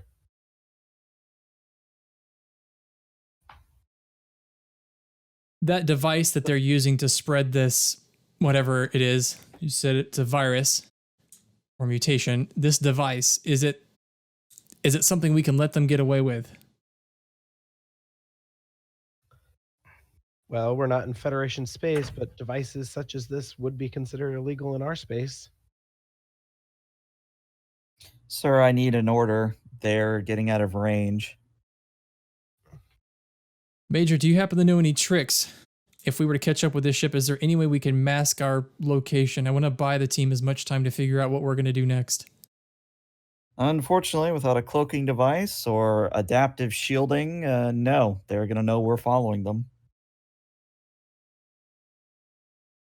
Okay, maybe we could use some old style diplomacy instead. Mr. Talise, let's catch up to them. Let's not lose them. Very good, sir. And she puts in the commands and jumps to pursuit speed. So Talise, they are going warp 7. Like I said in the chase rules, you have a choice. You can go slower if you want. If you go 4 speeds on the warp factor, so if you go like warp 3 or slower, you can catch them, period. You can go slower, but that will give them the advantage if they win in the chase roll. They can move that many more range bands than you. So like if you go warp 6 and they're 7, if they win, they can go an additional range band. So that means they can lose you faster. The downside is that warp speed that you choose is how much power the ship has to continuously spend to maintain that speed. So if you want to do anything else with your power, like at warp 7, you're already down 7 power. I'm just looking up the maximum warp speed on an Olympic class. I think technically a Valdor type warbird is faster, but we'll just say both of you can cap at warp 9, just for ease. Okay. Yeah, Alpha only has the all good things speed, which is warp 13, which isn't a thing. Yeah. Yeah, I think she's going to go warp 8 unless anyone has any objections. No. Get engineering on power restoration. So Talise, what I need you to do is do an engines con roll for me, and the ship can assist you with. Well, that's the ship's roll is Yep, engines sorry. con. The ship is engines con. You don't have any engines. You're a character. You do a control con, and the ship can assist with engines con. And then the Terex will also make the same roll, and we will see who wins. And what's the target difficulty? It's an opposed check, so the difficulty is 1. Okay. I'm gonna spend 3 momentum.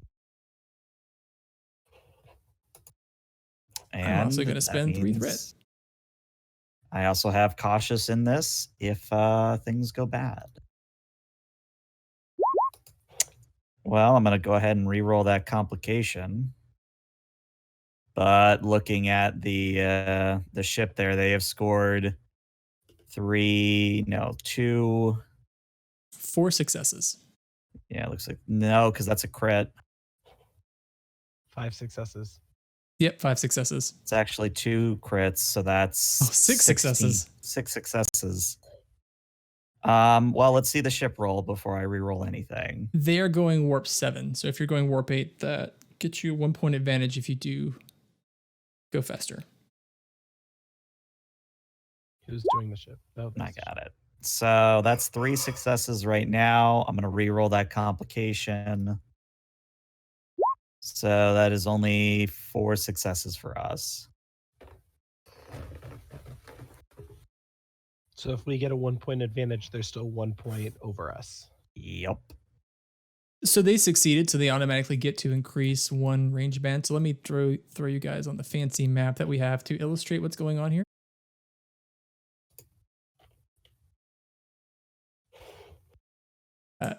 Basically, now what's happening is the Hope was at medium range, but now with this failure as the Terex is moving away, the Terex is now at long range.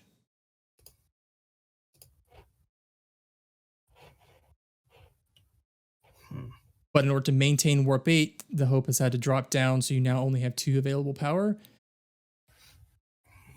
Just something to keep aware of. Logins, Monday. But what happens, Talise, is as you punch it, the Terex, not only being a more superior combat vessel, you know that Quantum Singularity Drive gives them lots of energy to play with for warp speed, and they are just pulling ahead. Even though you are traveling, you've pushed the engines of the Hope, the ship is still pulling ahead. And they also had head start, so that's a factor too. By any chance, are we heading towards Federation space? No, they are heading deeper into Klingon territory.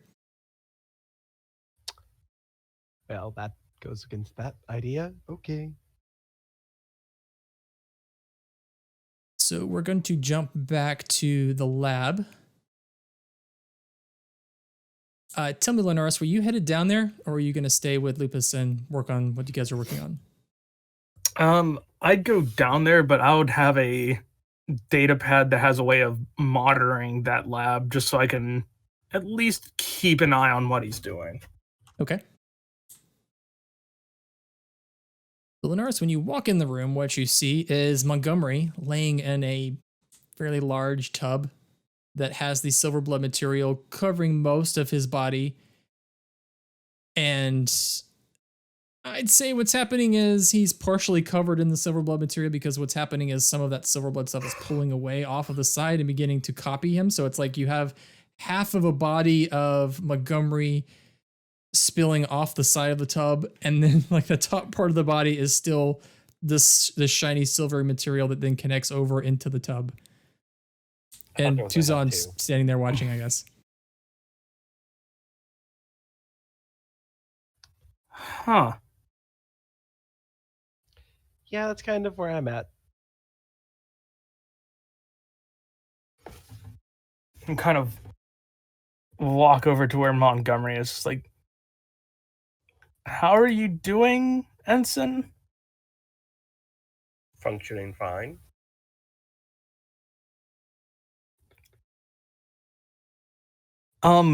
If you wouldn't mind, would you hop out of that tub for just a second? I want to confirm what Tuzon told me. Understood. He'll get up and watch it all collapse again because it's not holding form, and he'll go through decon and then head on out. And that's precisely what happens, Montgomery. When you break contact with this material, it immediately reverts back to its silvery liquid form. Hmm. With all the information provided to us by the USS Voyager, the analysis shows that this is silver blood, but it's not acting the same. Yes. No, not 100% sure as to why it would be so. And it also seems to be failing to react the same way that when we first encountered it. Mhm.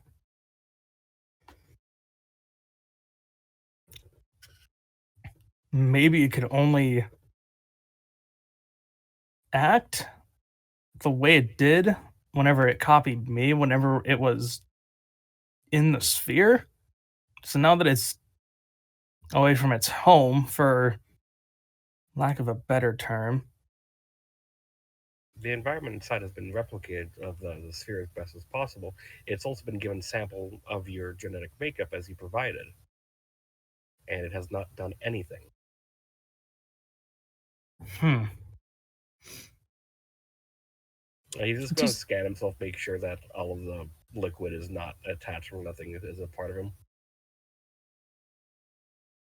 And Montgomery, you can quickly tell that there are no silver blood leftovers in any nooks or crannies. We'll leave it just leave it at that.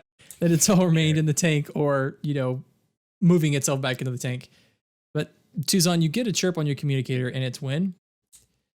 She says, "Commander, I finished the scan, and the computer wasn't able to tell me anything as far as the results. Like, I checked back the entire time period back during Isha's funeral or Isha's ceremony, and apart from a headache, it looks like I did possibly pick up something that was coming off of the creature, but it left no message that I can discern." All right. Indulging my hypothesis, nurse.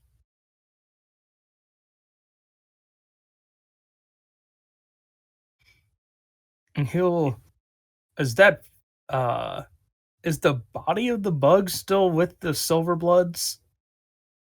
Our silver blood puddle, for lack of a better way of putting it. Sure. Yeah, he'll put the little container back down.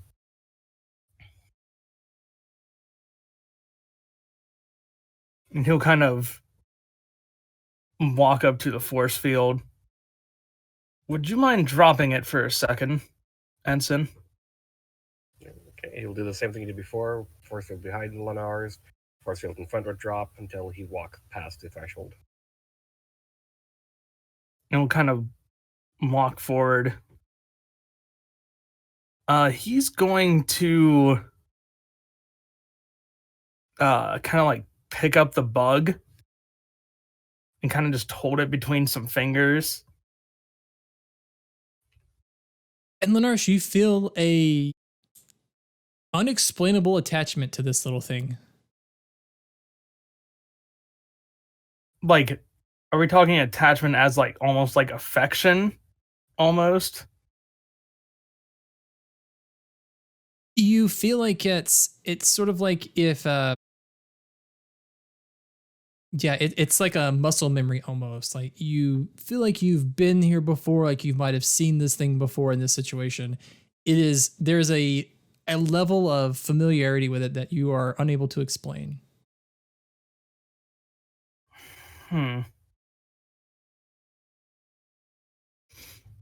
Ensign, when did this bug expire? I'll tell him the exact time down to the second. Lenars, the time it's describing is approximately 20 seconds after your orb experience.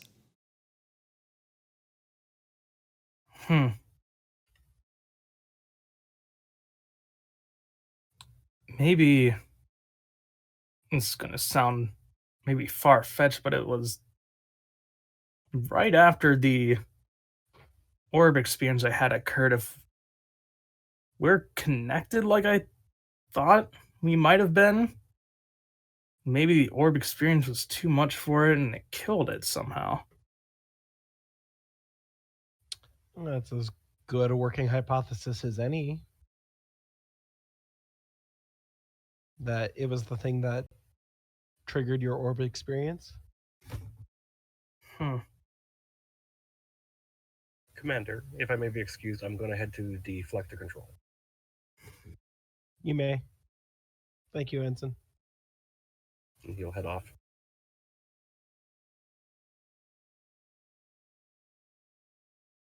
What are you thinking, Specialist? Well,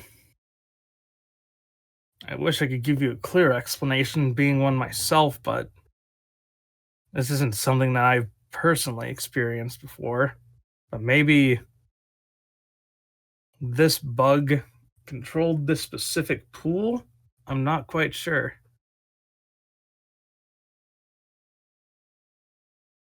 It's possible. Linaris, why don't you give me a command insight difficulty 1? Okay. Interesting. Can I scan the Silverblood pool and compare it to Linaris, since we know he's a Silverblood, and see if there's any discrepancy in the two, like, Silverblood genetic makeup? Yeah, you certainly can. Let's do a reason medicine and have that be the assist for Linaris' check. My genetics see. focus? Yes. Either my Silverblood trait or genetics as a focus. Yes, most definitely. Okay. Cool. Boop.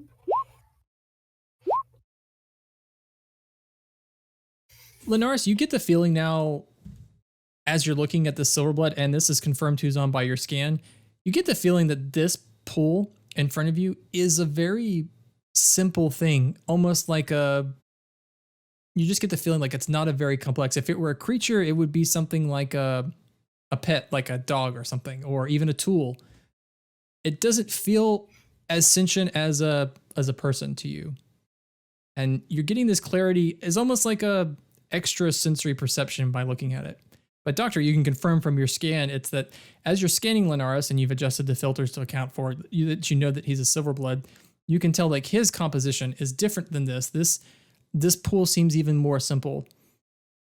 You can almost make the assumption that this pool could be used to replicate like a tool or a mechanism, but possibly not something as complex and freestanding as a person, at least not to be alive. You could copy it physically, but maybe not.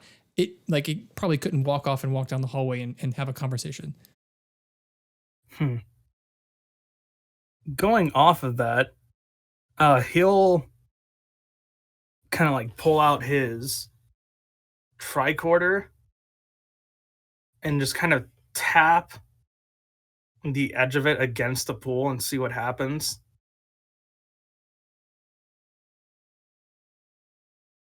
So when you touch the edge of the pool, what happens is those threads from the Silverblood kind of spiral out and they touch your hand. And you know that whatever you think of in the next minute you want it to be, it will turn into that. Oh. Commander, Yes. I think I can control this specific pool. And Alright. let's test theories. I'm just going to think of like just a basic like Starfleet data pad and see what happens to the pool. And the pool begins to kind of pull itself together and it begins to form a Starfleet data pad very slowly. But as you sit there, you see it begins to gain more clarity and fidelity as it becomes more like what you were actually thinking.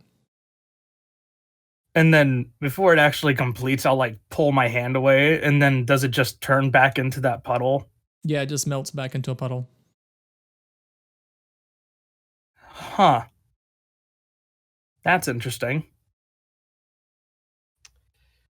Indeed. Looking at the scans here, this seems to be a much simpler form of Silverblood than yours or what Voyager ran into. It seems to be more of a tool or a catalyst for creating things than the entity controlling it. Yes. And at this point, he'll kind of briefly look at the data pad that he brought with him and look in on the lab with Lupus. What's he doing? Lupus is working away at something. You could tie the data pad into like his computer display to see exactly what he's working on, but he is working. He's not, he's not sitting there playing solitaire. Right. Oh, Let's or Galaga for that matter. He's going to try and look at exactly what he's working on. He is working on a way to actually destroy the entire system. So he's taking a vaccination one step further. He's working on a way to completely eradicate the mutation in the virus altogether. What you're not exactly sure is if you gave this to someone, if that person would live, but you can be sure that it would stop the spread. And he just kind of looks over what he's looking at.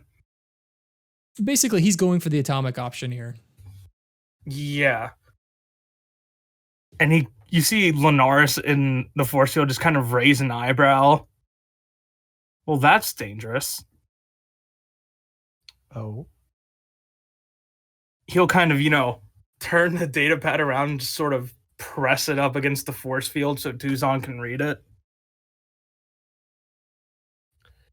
Not exactly the approach I would take, but He's not cutting corners. He's just going for the biggest bang, the quickest he can pull off.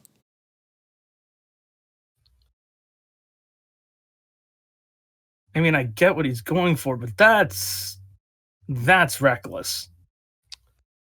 well, it's bold. We need bold moves. I can understand why he went for that.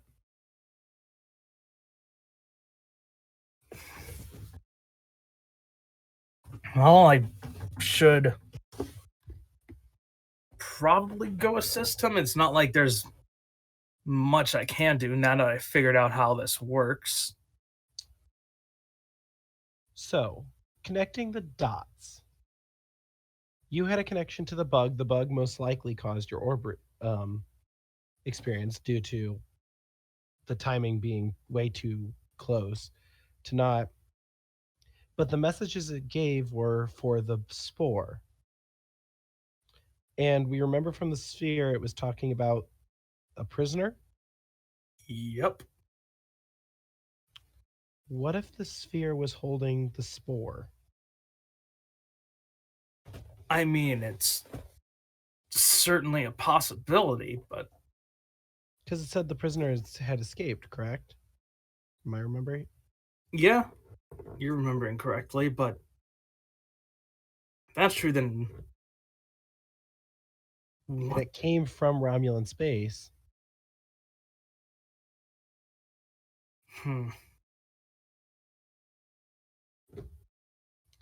There's just too many coincidences to not be,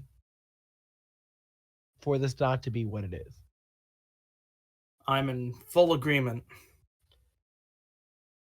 All right. Knowing that, get down and help Lupus. I'm going to go and report my findings to the captain. Will do.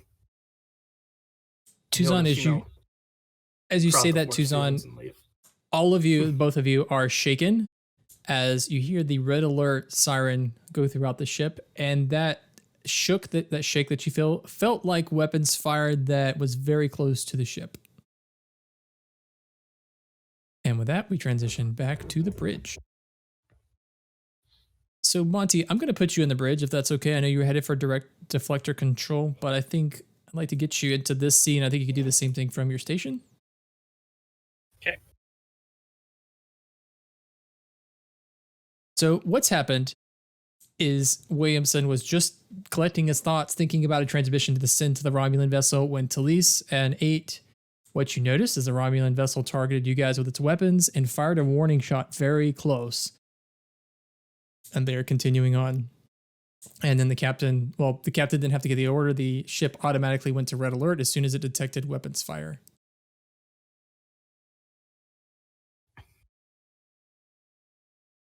I don't think that next shot from them is going to miss, Captain. Major, I can't help but notice that they are moving away. Well, sir, as much as I would love to get us closer, we are running out of power tremendously. The Olympic class was not designed for such high speed pursuits. 8, I assume the shields are raised. Let's arm weapons. And Arming our spatial torpedoes. yeah. Space, help us. That's what we've got to work with. Ensign Montgomery, you had a theory on how to drop that ship out of warp. Is that correct? Yes. And Williamson hits his chair. He says, Commander Tuzon, this is the captain. I'm hoping you have a plan on how to stop this ship, or at least stop what it's doing, because we're about to be in a fight with it. I'm on my way up with our findings. As for a way to stop it, well, that we're still working on. I have a possible solution for that as well. I'm all ears, Ensign. If they are in fact using their tachyon core to power the singularity drive to open a miniature wormhole, I can use a phase conjugate gravitation beam to alter it or to stop it. That sounds tricky to pull off. What would you need to make that happen?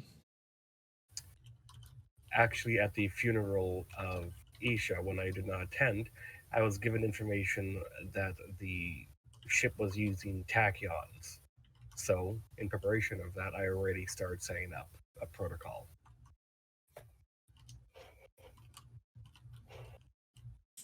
Okay, that lines up with Commander Tuzon's theory. How could this be used to help us? If they attempt to open a wormhole within the ship, the beam would actually close it. But if we could change its frequency, we could actually expand it, so we would be able to board their vessel from their own technology. The downside is the radiation might kill an organic. Well, you're talking about creating a wormhole inside of their ship. I imagine that'll kill everyone aboard. No, I mean to pass through. It would be essentially opening a gateway from our end to theirs. Essentially making a tunnel that really only you and quite possibly Linaris survive. I would like to take a warhead apart, Captain.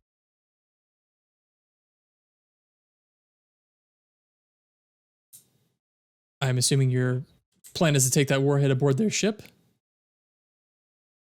Special delivery. Let's move forward with that option, but we need to get them out of... Well, I imagine we could... Can you do your plan with them at warp? No, this would have to be the other option. To drop them out of warp first, we would have to use an inverse gravitation burst. If I may offer a suggestion. Of course, Major, we could certainly use some assistance. Though we are running low on power, a concentrated phaser blast to their engine block would disrupt their power momentarily, allowing us to either catch up or otherwise completely throwing them out of warp. The benefit of doing this at warp is that their shields are currently down, so we do not need to worry about piercing any sort of shielding on their vessel.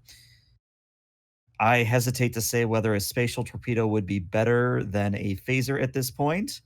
However, the spatial torpedo would have the benefit of not withdrawing upon our currently low power reserves. I mean, an 8 of 13 will sort of pop up and just like, I mean, I'm pretty good at shooting them. And out of character, because they're at long range, that's +1 difficulty. So to shoot them with phasers, that's a base of 3. And for torpedoes, that's a base of 4. But because we're also targeting the engine block specifically, phasers become 4, torpedoes become 5. Right. Let me check the spatial torpedoes because they might be effective at long range. That might be their range. Nah, I just checked their medium. Oh, spatial torpedoes, man. Well, I mean, for an NX era game, they're great, but anything else, Yeah. yeah. And Williamson looks to you, 8. He says, that's a tall order. If I leave it to you two to figure out the best way to pull that off, that sounds like a good plan. And then he stops. Wait a minute. Yes. Have you had a chance to look at that program that Lieutenant Isha left us? No. Unfortunately not. I have literally just sat down at my station when all this happened. I have. After she announced it at her funeral, I ran a test on it to make sure it wasn't something nefarious.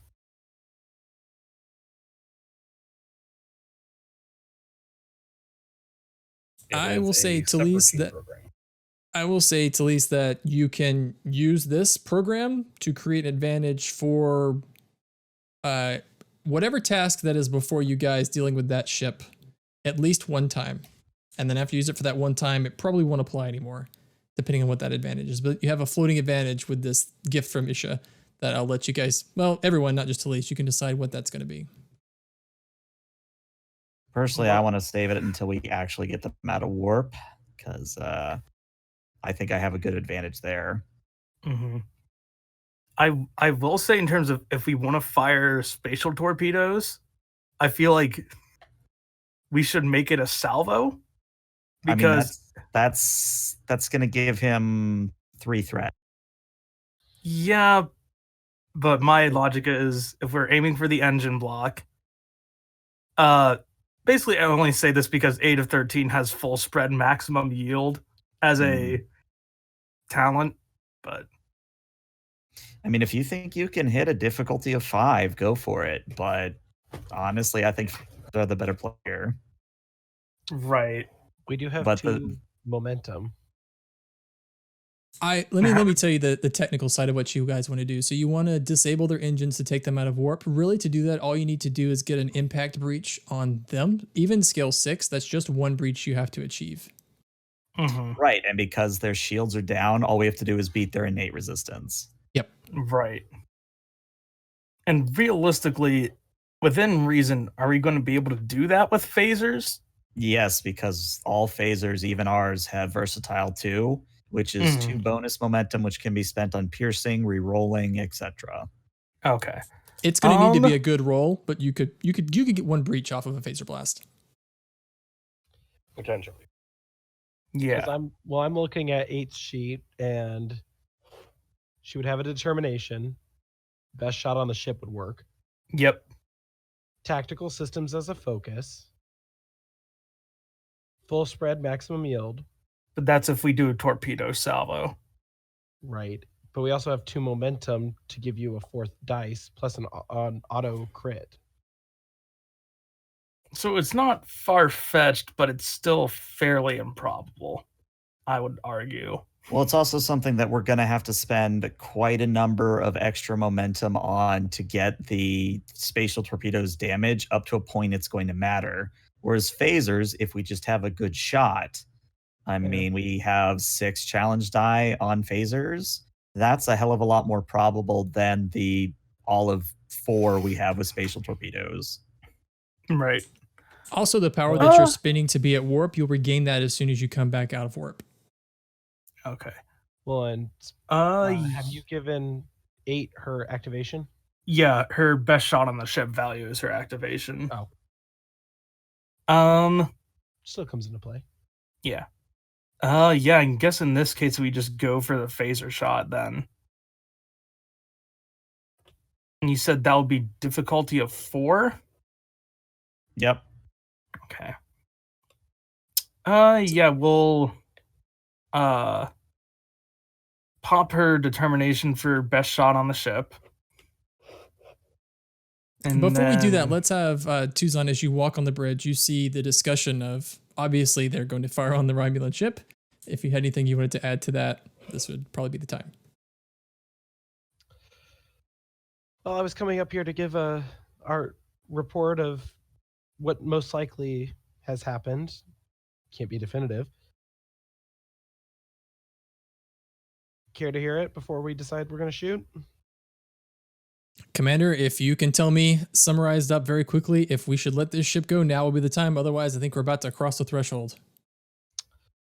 A long story short, it seems that the sphere that we encountered where we picked up the silver blood and that bug most likely was the spot where they picked up the spore, because due to timing and I don't believe too much in coincidences, Linares received his orb experience, and only seconds later is when the bug perished. Most likely the last burst of psychic energy was to give Linares the orb experience that led us to this spot. And tell me exactly what you think, Commander. Can we let this ship go? Can we afford to let the Romulans get away? Or do we need to take whatever measures we have to stop them? At this point, I think what they have on that ship is too dangerous for any one person to have. I think we need to try to take it out. Although, on a small medical ship, God help us. And the captain hits a button on his chair. Says, all hands, this is the captain. We're about to do something very, very bold. I've been told, he turns over and looks at Montgomery, sometimes I need to act with a little less hesitation, I should say. Now, this vessel in front of us, we could let them go, but if we do, it's very possible that they'll hurt a lot of people. So I know that's not what this ship is designed for. It's not what we're trained for, but we're going to try to stop it. And as long as everyone continues to give me their best, as always, we're going to pull through this. And then he cuts off communication. And he says, all right, everyone, let's give it our best shot. Let's go for it. And 8 of 13 will push the button to fire the phasers. So I'm going to transition back to the map of you guys running away. So Talise, I'm going to give you the option. Before 8 hits the button, you can try to close range with the ship again. The thing is, it is at long range for you. So if it moves 2 more range bands, that's out of extreme range, you'll lose it entirely. But you could try another opposed roll to try to get closer. Nah, I think we just got to take the shot. Okay. All right. So let's see. Yeah, your difficulty is, it starts off as a 2 at medium range. It is a 3 because they are at long range. You are aiming for a specific system, so I believe that's a 4. Yep. Okay, And so, you are firing phasers or the torpedoes? The torpedoes, correct? phasers. Phasers? Okay. Yeah. Are you going for the spread effect, I imagine? Because you get that for free with arrays. Yep. Yeah, we'll definitely be doing spread. Okay. All right. Let's see. So, And don't forget the ship assist. yeah. Yeah, I'm ready on that whenever the rolls are made. Okay, so I'll pop her determination of best shot on the ship, so that's 2 successes. I feel like it's probably the safe option to. What do you think would be better, to give him 2 threat to get a 3rd die, or to use that 2 momentum? Use the 2 momentum. Yeah. Okay, so I'll use the last 2 momentum to get a 3rd die. Okay, so yep, I have a focus. Yep. And let's see what happens. Oh, Very baby. good shot. Wow. That's Plus 9 And the ship successes. assisted. No, that's I was 8 like- I was gonna say, successes.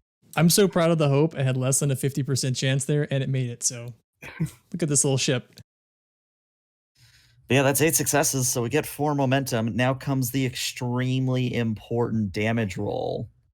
We need to see either all 2s or a bunch of effects here. And then, because we were going to use the versatile 2 to shave off the resistance. Well, So 4 the of the resist- resistance anyway. Yeah, the so- resistance is yeah. 6 because this is a scale 6. So yeah, spending that 2 momentum from versatile will take off 4 of the resistance.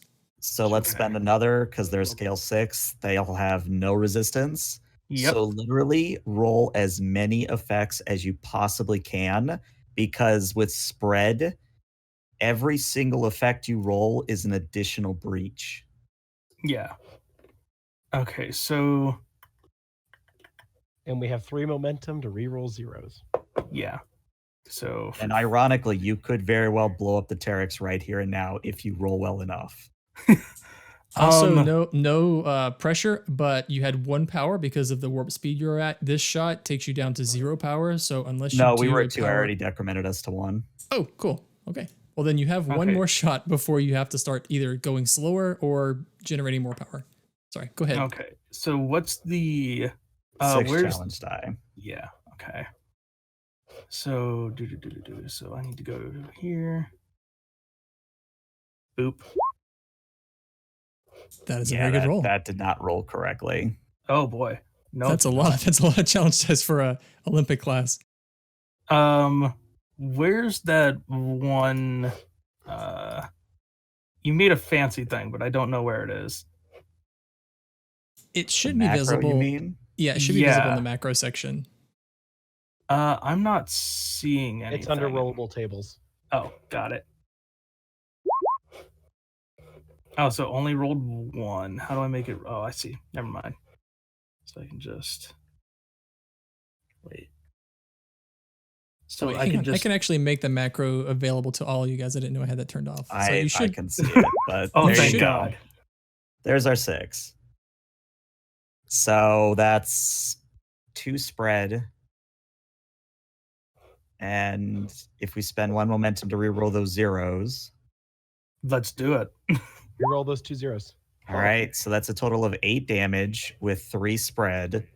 So their shields are down. That's 1 breach automatically. We did more than 5. That's 2 breaches. We have 3 effects. That's a total of 5 breaches to their engines, which I think means that they are either disabled or damaged. Yeah, that's disabled until, or it's damaged until 6, and 6 becomes disabled. But hey, that's enough to achieve what you wanted. That does take them out of warp. 8 of 13 just kind of like, breathes like a sigh of relief and just sort of bends against the console. Okay. Yeah. Why so am I 8, security officer on a hospital ship? no, you carefully aim, and 1 precise shot, you hit the exact location on the Terex that takes it out of warp. It's just 1 very surgically precise hit takes the vessel out of warp, and the 2 ships come out at. I'm going to keep you guys still at long range.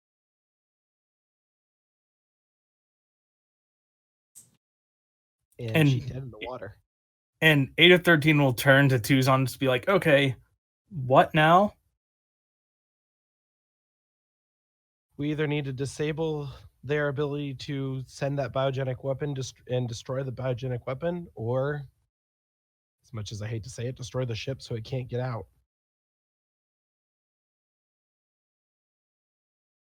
If their shields are down right now, we could do the unorthodox thing of beaming spatial torpedoes inside the engine room.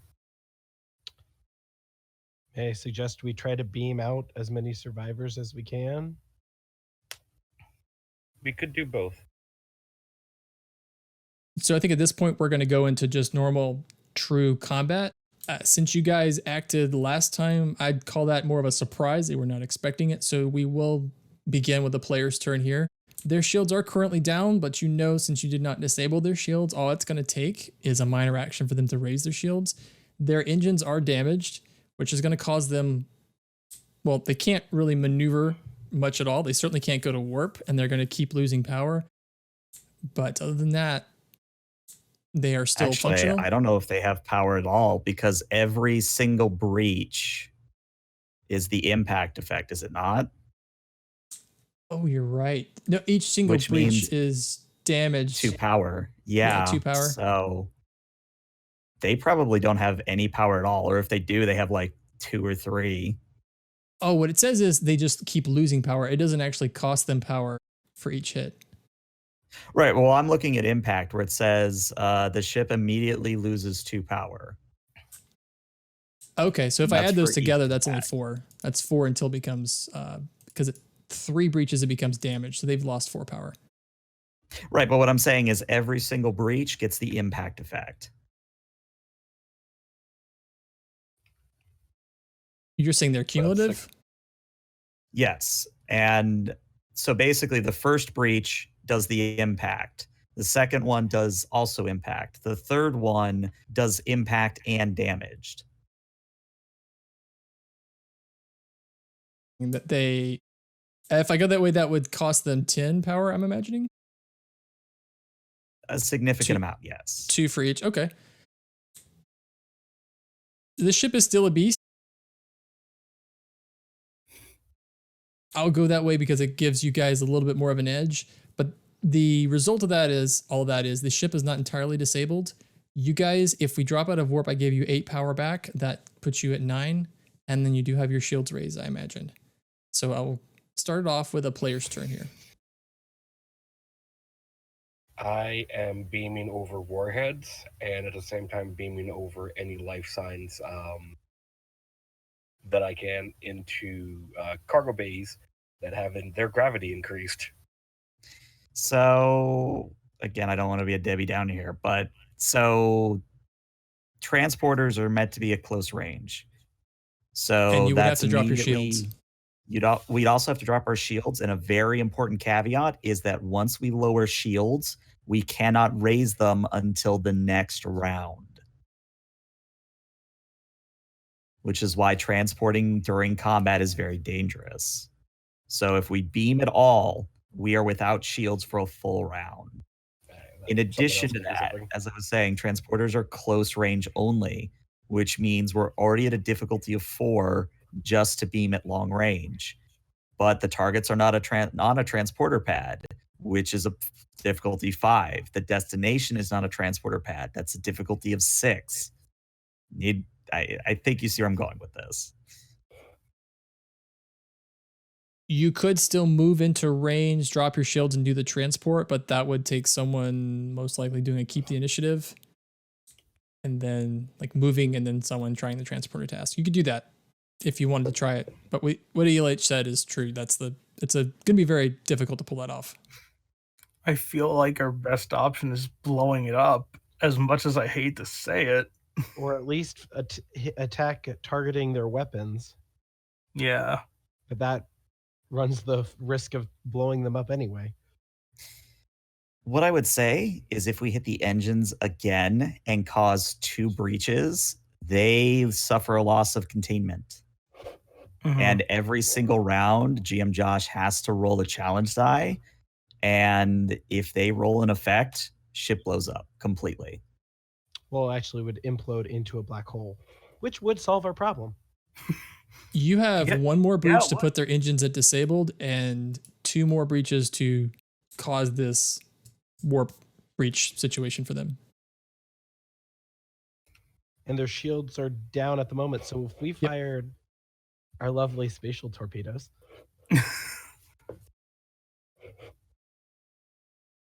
does have 8 of 13 will kind of turn around and look at the captain.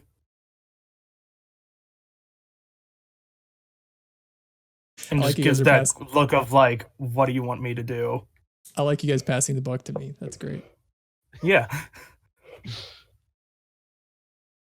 And Williamson, he ponders for a moment and then he looks over at you, Tuzon, and you can tell as you're looking at him, you remember the discussion that you guys had before about if you had the ability to act and you don't, are you equally responsible for the outcome? You know that decision is, that battle is being fought in his head right now.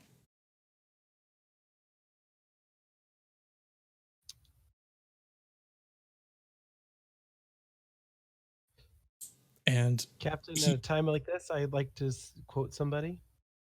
The needs of the many outweigh the needs of the few.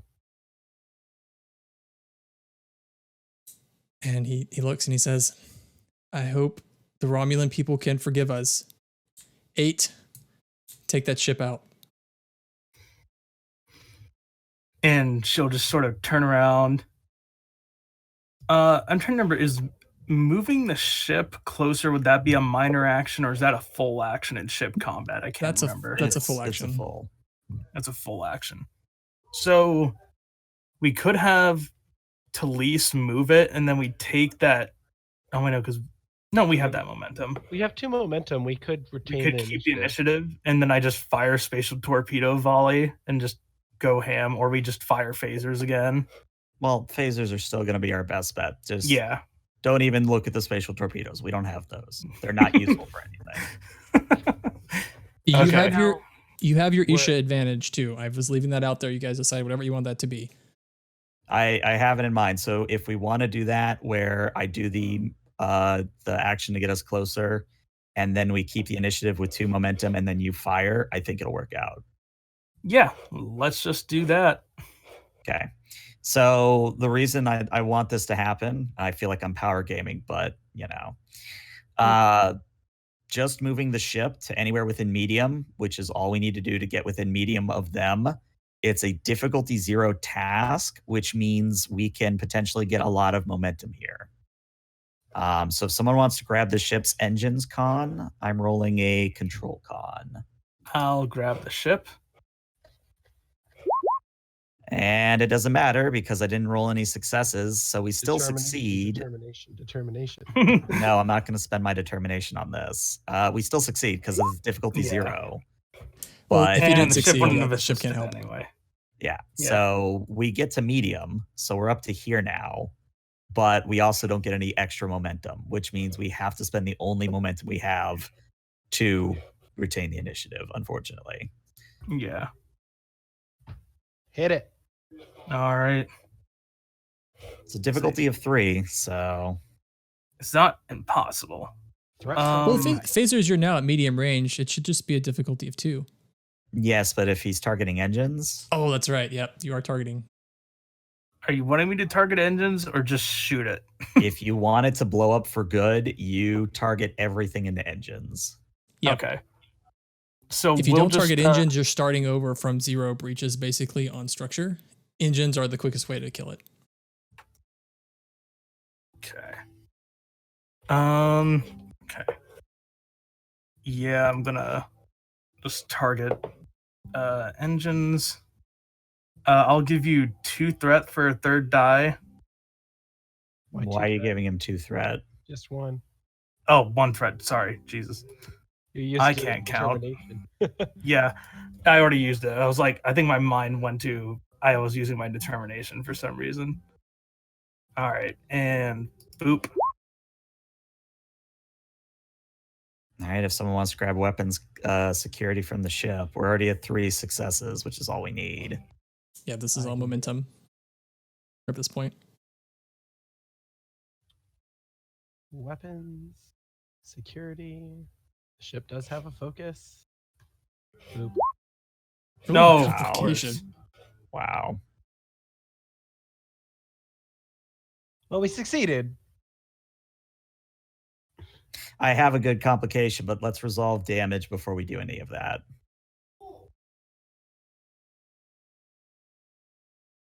Note to self. I have a stop. good complication as well, but I'd love to hear yours first because mine Sure. is very mean. I'll go ahead and roll damage. Obviously, the versatile will be shaving resistance off, but Okay, that's a good roll. so with 2 versatile, that means we're sitting at, I think, 6 damage at the moment. So that's 1 breach. Their shields are down. That's 2 breaches. That's an effect. That's 3 breaches. Yeah, that's all you need, really. Yeah, that's all we need. So 8, you've destroyed this ship because that's going to move it from. Well, you've destroyed their engines.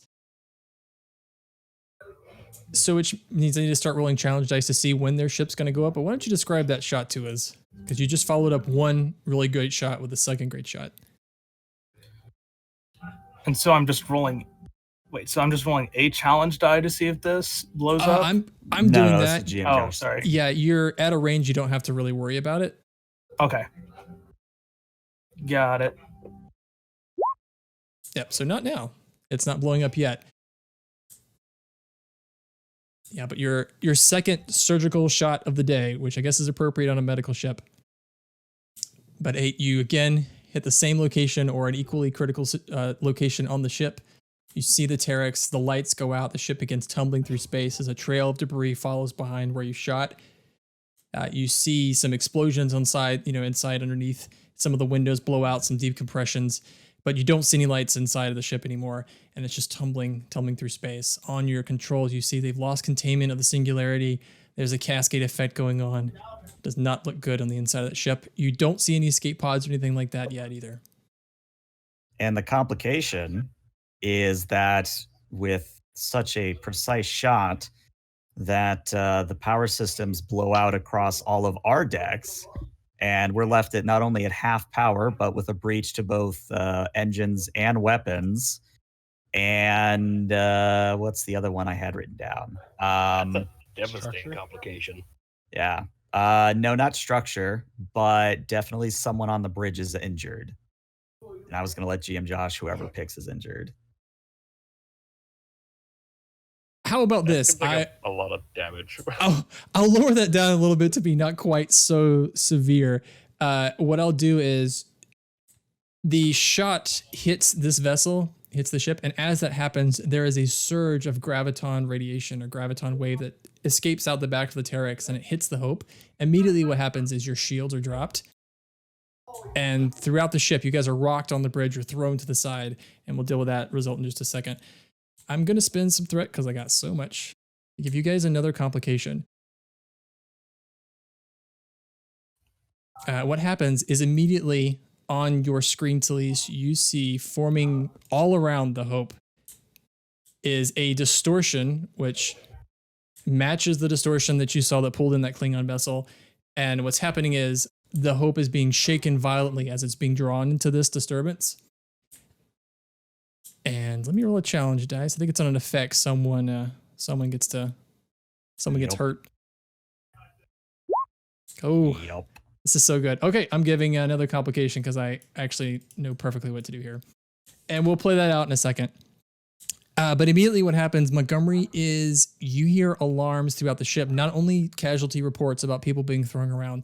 You hear logins. He comes on the screen and he comes on your screen and he says, Ensign, we've got some sort of thing that just appeared here in the warp core. I don't know. And then the communication cuts out.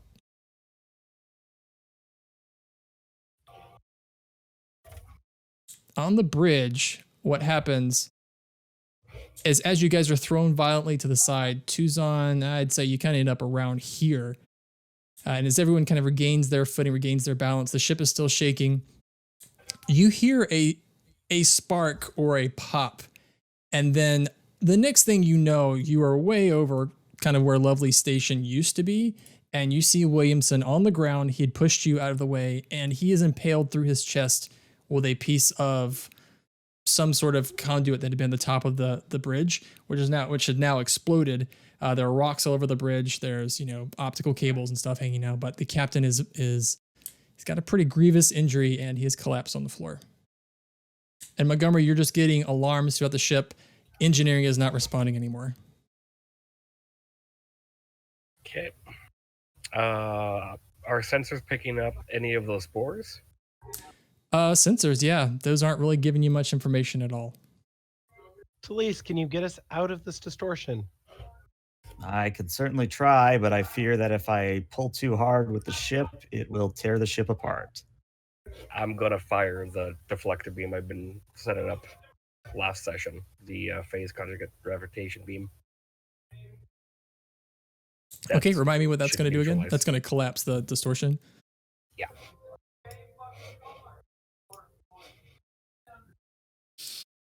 Let's do the best way to do that's probably a science control. Maybe a difficulty of 3.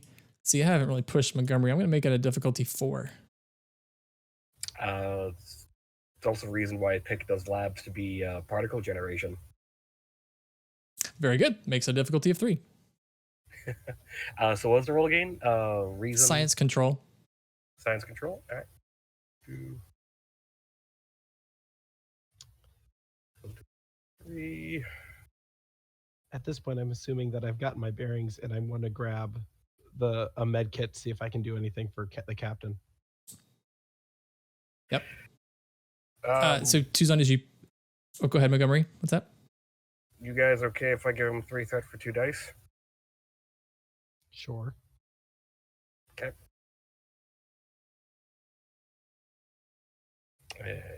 And no focuses. Is the ship going to be assisting me with this? Normally it would, but now it is not. That's from the deflector dish. Yeah, the problem is this ship is using the deflector dish currently. The inertial dampeners are working overtime to keep you guys alive. Otherwise, you would be a red mush throughout the deck as the ship would basically shake everyone and kill you. So the inertial dampeners are working overtime to keep that from happening. So the ship can't help you now. Okay.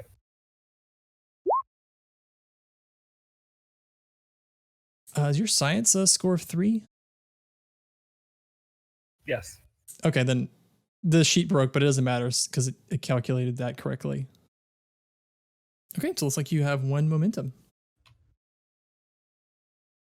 Yay. And on your display, you see Montgomery, what happens is the beam that you've prepared hits the distortion and the distortion disperses. And immediately the ship stops rocking like the rest of you. You can regain your balance. There are no more rocks flying from stations or other explosions. It appears the ship is beginning to, right itself. You still don't have any information from engineering. You are getting reports throughout the ship about casualties. And Tuzon, the casualty in front of you, is the captain. Yes, as my minor, I'm leaving my station and going right to engineering. Okay. All right. And I think the moment I'm not having to basically rein in the ship from falling into a wormhole, Talise is going to get up and find the emergency first aid kit on the bridge and try to tend to the captain. Okay. I think Tuzon was going in the same direction, so Talise, you could assist Tuzon with that. all right. What am I rolling? So when you look at Williamson, it's really bad. So not only was it the force of this thing coming down, it's also hit him in a very vital area. We're first going to do a roll just to see if you can stabilize him because he is not in a good way. The difficulty, it's going to be, I think it's a daring medicine here. I'm gonna really up this. It's a difficulty 3. I'm gonna make it a 5. So here's what I'm thinking. You do the initial diagnosis, and then Talise will do the follow-up, because that'll let us spend determination back to back. I've already spent my determination. Well, that's a problem. I'm going to give you a threat for a 3rd die for my bold medicine. And surgery, genetics, infectious disease, survival. Yeah, you're covered. You're good.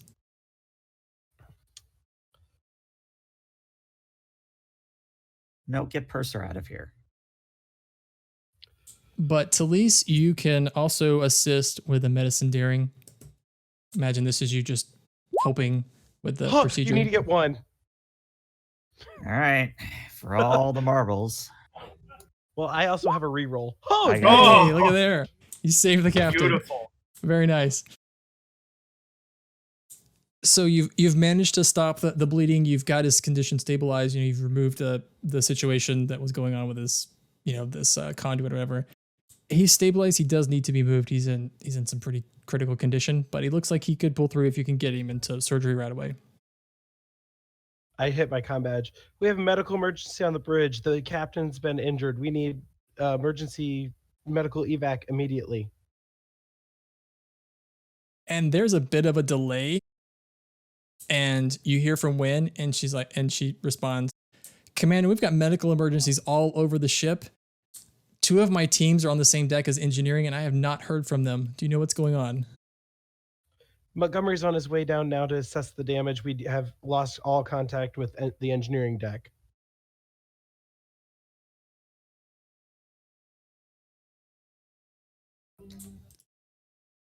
So Montgomery, Commander. where were you headed? Were you headed directly to engineering?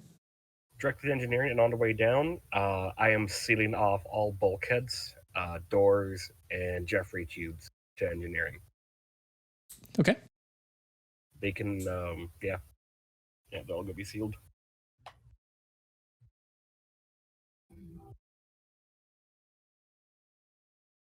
Just setting up the Yeah, scene go to main. as you run engineering.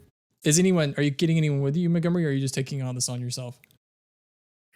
At the moment, I would have relayed a message to any security to equip EVA suits Okay. and meet in engineering. As you step off the turbo lift onto the deck the engineering's on, you notice that there are emergency lights on this deck. It looks like this deck might almost be without power. You don't really see anybody. Normally there's traffic of, mostly people in blue uniforms going back and forth, but you don't really see anyone. As you continue on to engineering, you round the corner and step through the door into engineering, and this is what you see. One of the rooms, I'm going to, before I get to main engineering, I'm going to open it, check it, and I'm going to memorize the door name, and I'm going to specifically have that as a rally point for anyone I find that's fine. Oh, okay, that's the scene. This is the scene in main engineering. As the door opens, you see, well, let me describe it. There's a lot going on here. So first of all, there's the warp core. There is a purple spore attached to the warp core. There's a part of the warp system that uses deuterium. And you remember before, this spore was very much drawn to water, especially when you guys encountered it before on Crucius 4. It looks like that may have been something that the Romulans intended to do, or accidentally. They dropped this thing into your warp core around where the deuterium transfer is, so that's not good. But also in the middle of the room, you see Loggins, and he's fighting off. He's got like a laser torch, and he's fighting off 3 crew members who seem to have undergone the mutation that was described previously. They're wearing Starfleet uniforms, so you know that these are his engineers, but he's fighting them off. He's coughing as he's doing that, but they are kind of biting at him and trying to claw at him and grab him, but he's trying to escape that. So ELH, if you'd like to take Loggins, or someone else could, this is where we're going to start. And actually, I will give the first turn to the players. Okay, let me just take a look here at weapons. Are these two considered to be in close range? Yeah, they are. Then Montgomery should do a charge on his phaser and do the charge for an area, stun these two, and then Loggins can handle this one. Would I have been able to have grabbed Type 3 on my way down? I will say no, Give him- because you didn't tell me you were going to. Okay, I'm gonna Type 2. I was kind of a jerk and asked you specifically because I knew we'd end up here. Okay. So yeah, then a charge area.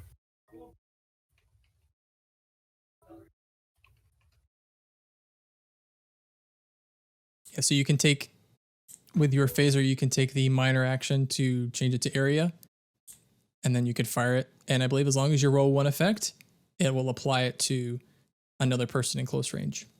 Yep.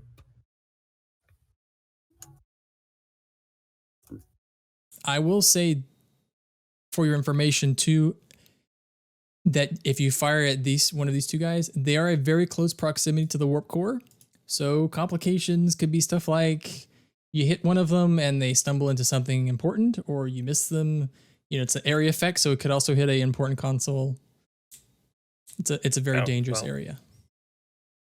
If Monty knows that, as a free action to verbally say, because you said like the lights are out, I'm assuming the consoles are dead then too, right? The consoles are still on. They're blinking, Okay. the thing that they do when they obviously are having problems. All right. So then, just gonna tap my comm badge and say, "Computer, command lockout engineering." And you don't get a reply. Loggins, which you could share with Montgomery if you'd like, that this whole deck is having issues with the power system, and it could be the computer can't execute that command. Montgomery, just shoot the damn bastards. We don't have time to fix the computer. This is not what I meant by being in the danger zone. All right. So what am I shooting? It's daring, control. Control It's security. Security control difficulty 2.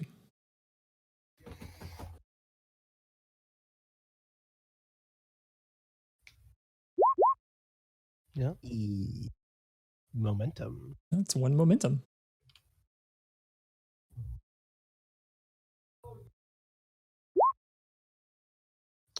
Yeah, that's not right.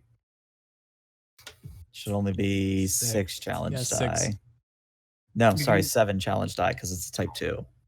We have a macro, so it helps. I don't know where it got 11 from. Magic. Okay, and you have 2 effects so that you can spread that onto his friend. So Montgomery, you fire the phaser. It strikes the 2 crewmen, and they collapse. You were expecting it to stun them as like to knock them out, but it just sort of it doesn't stun them in the way like it knocks them unconscious. It seems to just push them back a moment, and they're dazed, but they are not stunned. Spend a momentum to reroll those zeros. Yeah.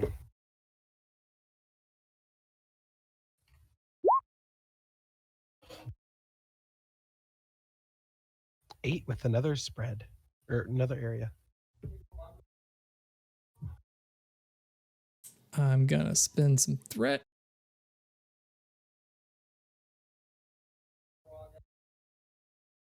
What happens then is this crewman collapses, but I spent some threat to keep this guy from collapsing. You did get a injury. You did get more. You got through his resistance, so you did get an injury on him, but I just gave threat to avoid it, so he's still moving. All right. And I guess that's my move. I'm just going to get closer to Loggins.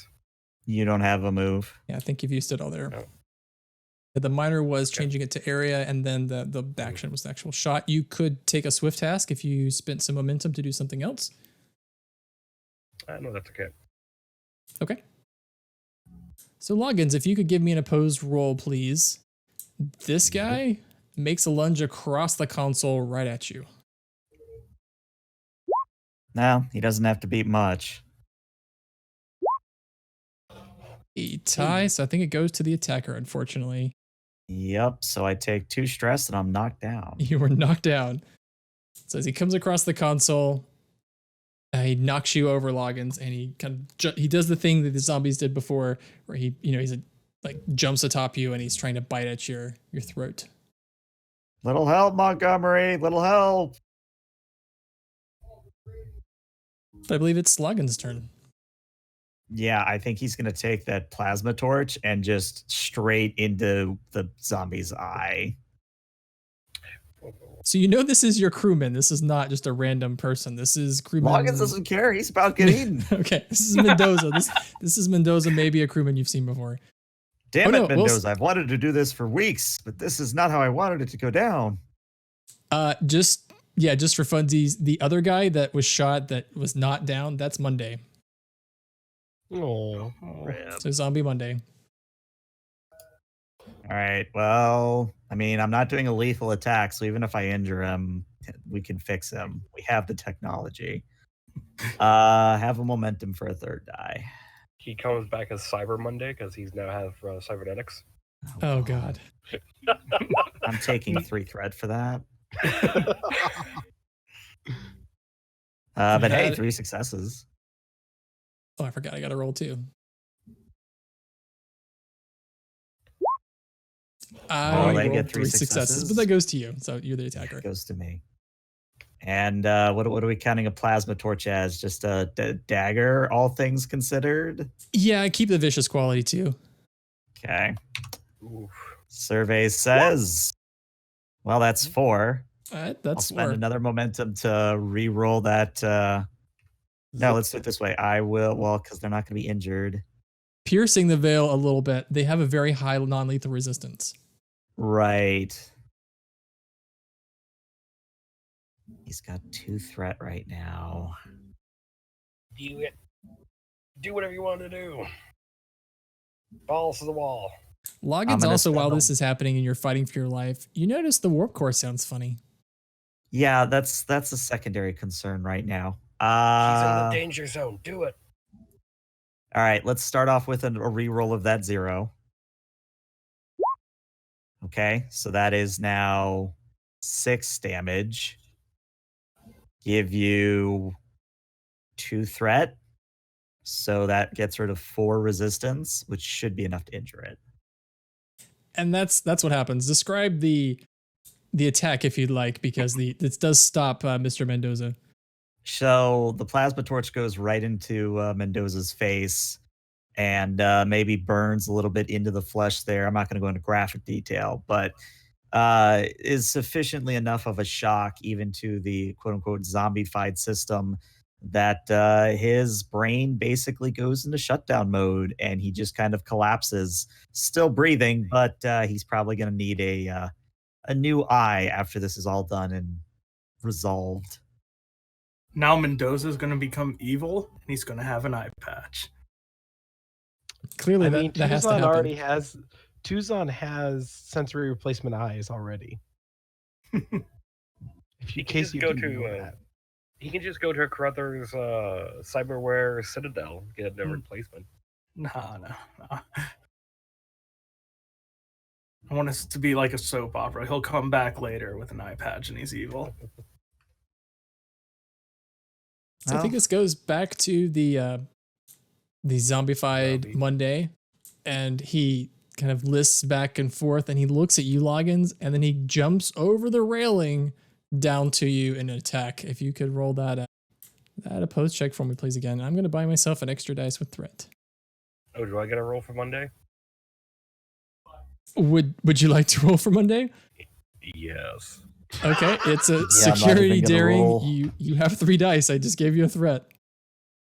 Not even gonna roll on this one. No focus is oddly enough. No, I don't think he's got I one. don't think he would have a focus anyway. You have to roll 2 more dice. I know. Oh, that's why. Okay, sorry. Hey, yeah. There you go. So I basically have to get 2 crits here to succeed. Yep. I don't. Oh. Roll a complication. Oh darn! And you got a complication. He gets bit. He's really in the danger zone now. I just imagine Monday's mouth opening, Logan's head numb. So that's 4 challenge dice worth of damage. Yes. No, sorry, I'm looking at the wrong sheet. Monday. I mean, he's got a scaredy of 3. It's an unarmed attack. It should be 4. Yeah. That's weird. Didn't say for a sheet, Yeah, right? on the normal sheet, just the default NPC for these guys, I have 4 challenge dice. We just go with that. And the effect is a knockdown, so I think you're knocked back down, Loggins, and then you take. Get knocked down, but I get up again. Okay, we take a threat. Oh, from that. Lord. That's 3 stress. Yup. I have a threat now. So Montgomery, you see Loggins. He managed to fight off Zombie Mendoza, but he goes down as Zombie Monday has knocked him over and has given him a pretty vicious bite.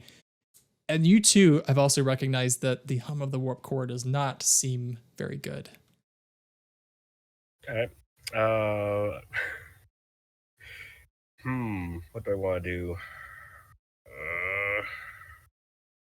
Loggins is probably gonna be our best bet for this, so I'm gonna hop over the railing as my move, move over and closer. Sure. I'm just physically manhandling who you might call it, Monday. Okay. Yeah, it's an opposed check for me, please. Okay. And I'm gonna give. I'm gonna spend my last threat for an extra dice for Monday. oh well, hey, I'm gonna give you a threat for an extra dice. Oh, thanks. And I have a focus this time. Yay! So I just got a 1. All right. So what are you doing to Monday here? Because you've certainly defeated him. You have 2 momentum for that roll. So I imagine that he's knocked down Loggins. Loggins is trying to fight him off from him being bitten. Monty just comes up, grabs him by the throat, and lifts him up. And then he's just gonna slam him to the ground. Okay. So 4 challenge dice. 4. I believe it's 5 for unarmed. Oh, it's yeah. Yep, 5. Yeah. Why did that? There you go. Yeah. I'm gonna take a momentum to re-roll those 2 zeros Sure thing. and do the other momentum to do piercing. Okay. Ooh, Yeah, I 5 think you minutes. got him. That is a good I've roll. just killed him too. Actually, I think you got him too well. Well, I didn't declare it lethal. It doesn't matter because he You- avoided the injury. He still has the non-lethal injury, so when he takes another injury, it becomes lethal. But because you probably just filled up his stress track, that's another injury which kills him instantly. You I just read gave him 2 non-lethal injuries. He does not have the 3rd injury. He just has the 2 injuries. So what that means is he has a lethal injury. He's going to need first aid at the end of the scene or he's dead. Montgomery, you apply perhaps a little too much force to Monday as you lift him up and throw him down, but he's incapacitated perhaps too far. But he is very close to that 3rd injury, which would have killed him. I looked to logins and I was like, fix the core, I'll tend to him. I think we have bigger concerns about that, and I pointed the pink spore thing. You do something about the spore. I'll try to get the reactor under control.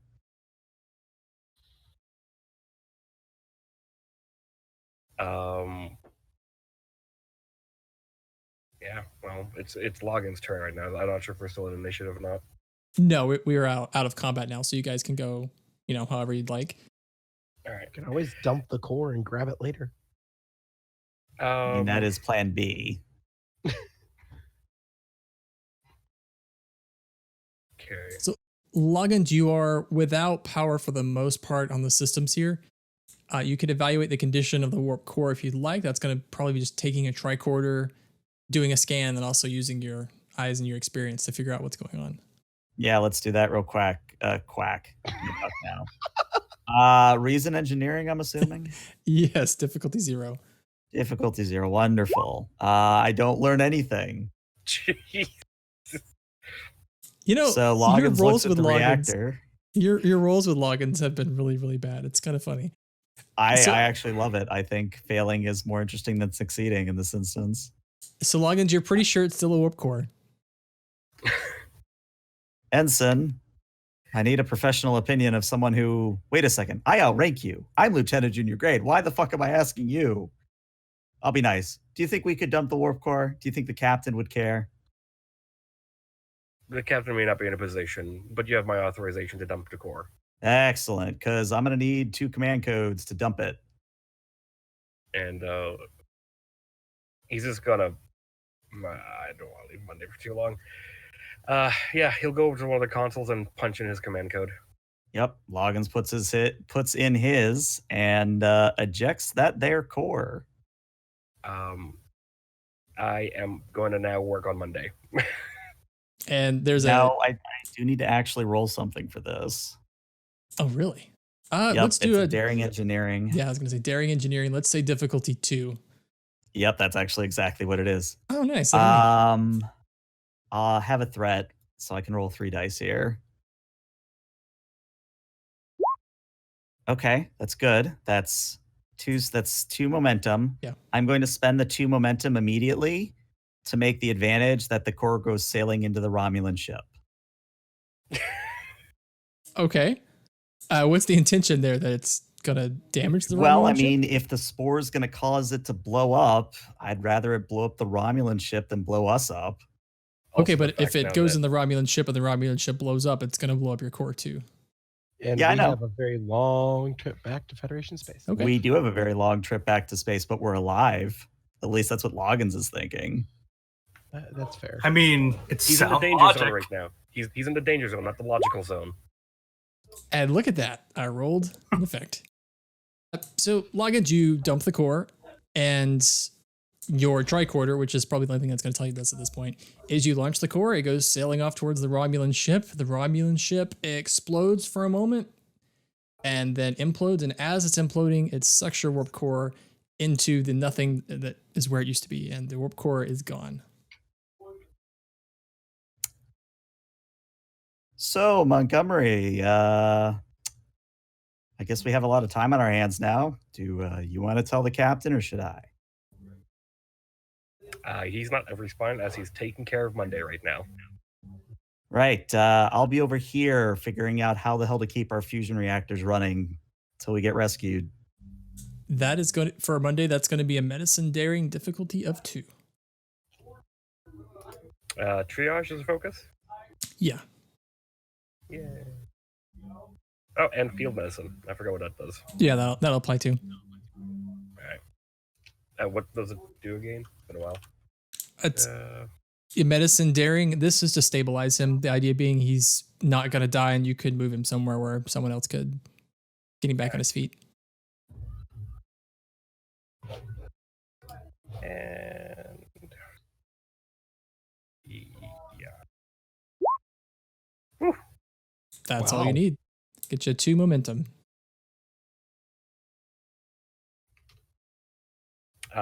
I'll release the command lockout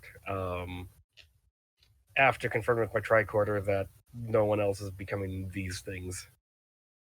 It appears, and you can tell visually from the 3 down crewmen in this room, that when the spore was actually ejected and then sucked into the Romulan ship as it was going up, that seems to have broken something, because now they are sort of regaining their appearance. Their zombie features are going away. And in fact, Monday, after you've patched him up, turns to you and says, what does Monday say? Ow.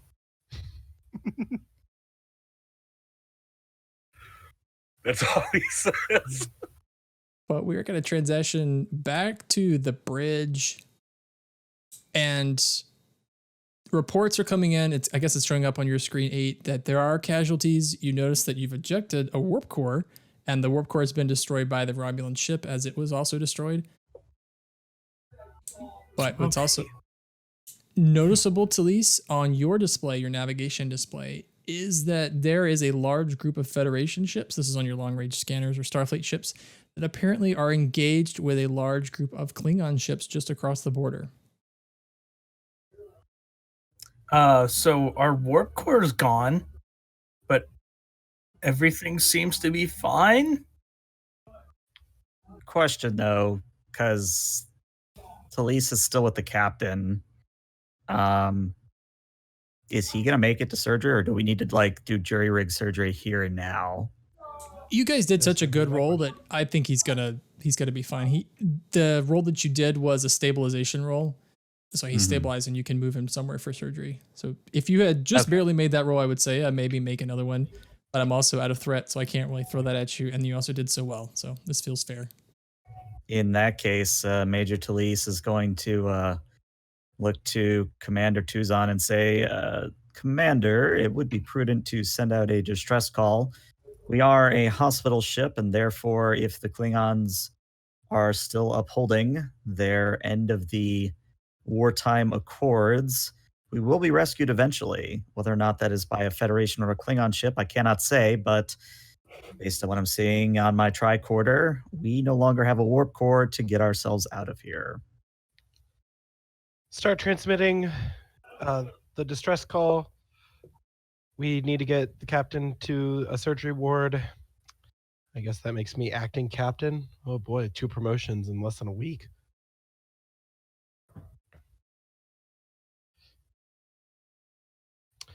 Eight, what's our status? Well, we have not much power. We're going to move. We have a very long trip. Several casualties in most, if not all, decks of the ship. But other than that, we're okay, with very heavy air quotes. Ah, so you All are right. saying we are perfectly equipped to go to Ryza. Boy, I need a vacation when we get back.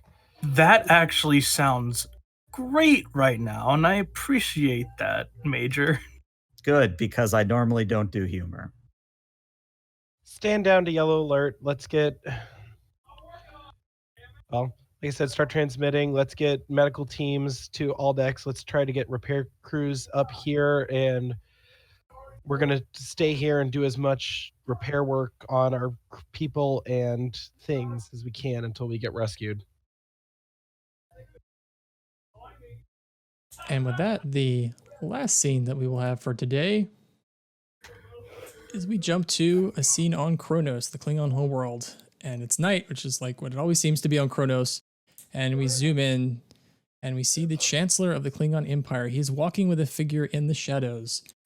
And the figure behind him says, it's a female voice, and she says, "So Chancellor, it looks like you'll get that war you wanted after all." And the Chancellor says, "Conflict unites the Empire, my friend. My people are made for war. The infighting has stopped and the Council is finally ready to move forward. Your plan came together perfectly. With Starfleet crossing the border, even the most timid on the Council could not refuse the call. And that wayward medical ship took care of our little problem with the Romulan resistance. I'm curious, how were you able to predict their actions so accurately?" he says as he turns to the figure. And stepping from the shadows is Lovely. Oh, son of a... She looks about 10 years younger, oddly enough. And she's wearing, just like a tight jumpsuit. And she steps forward. "That secret is my own, Chancellor. Let's just say I have a history with that ship. Or, more accurately, I should say, I have a future."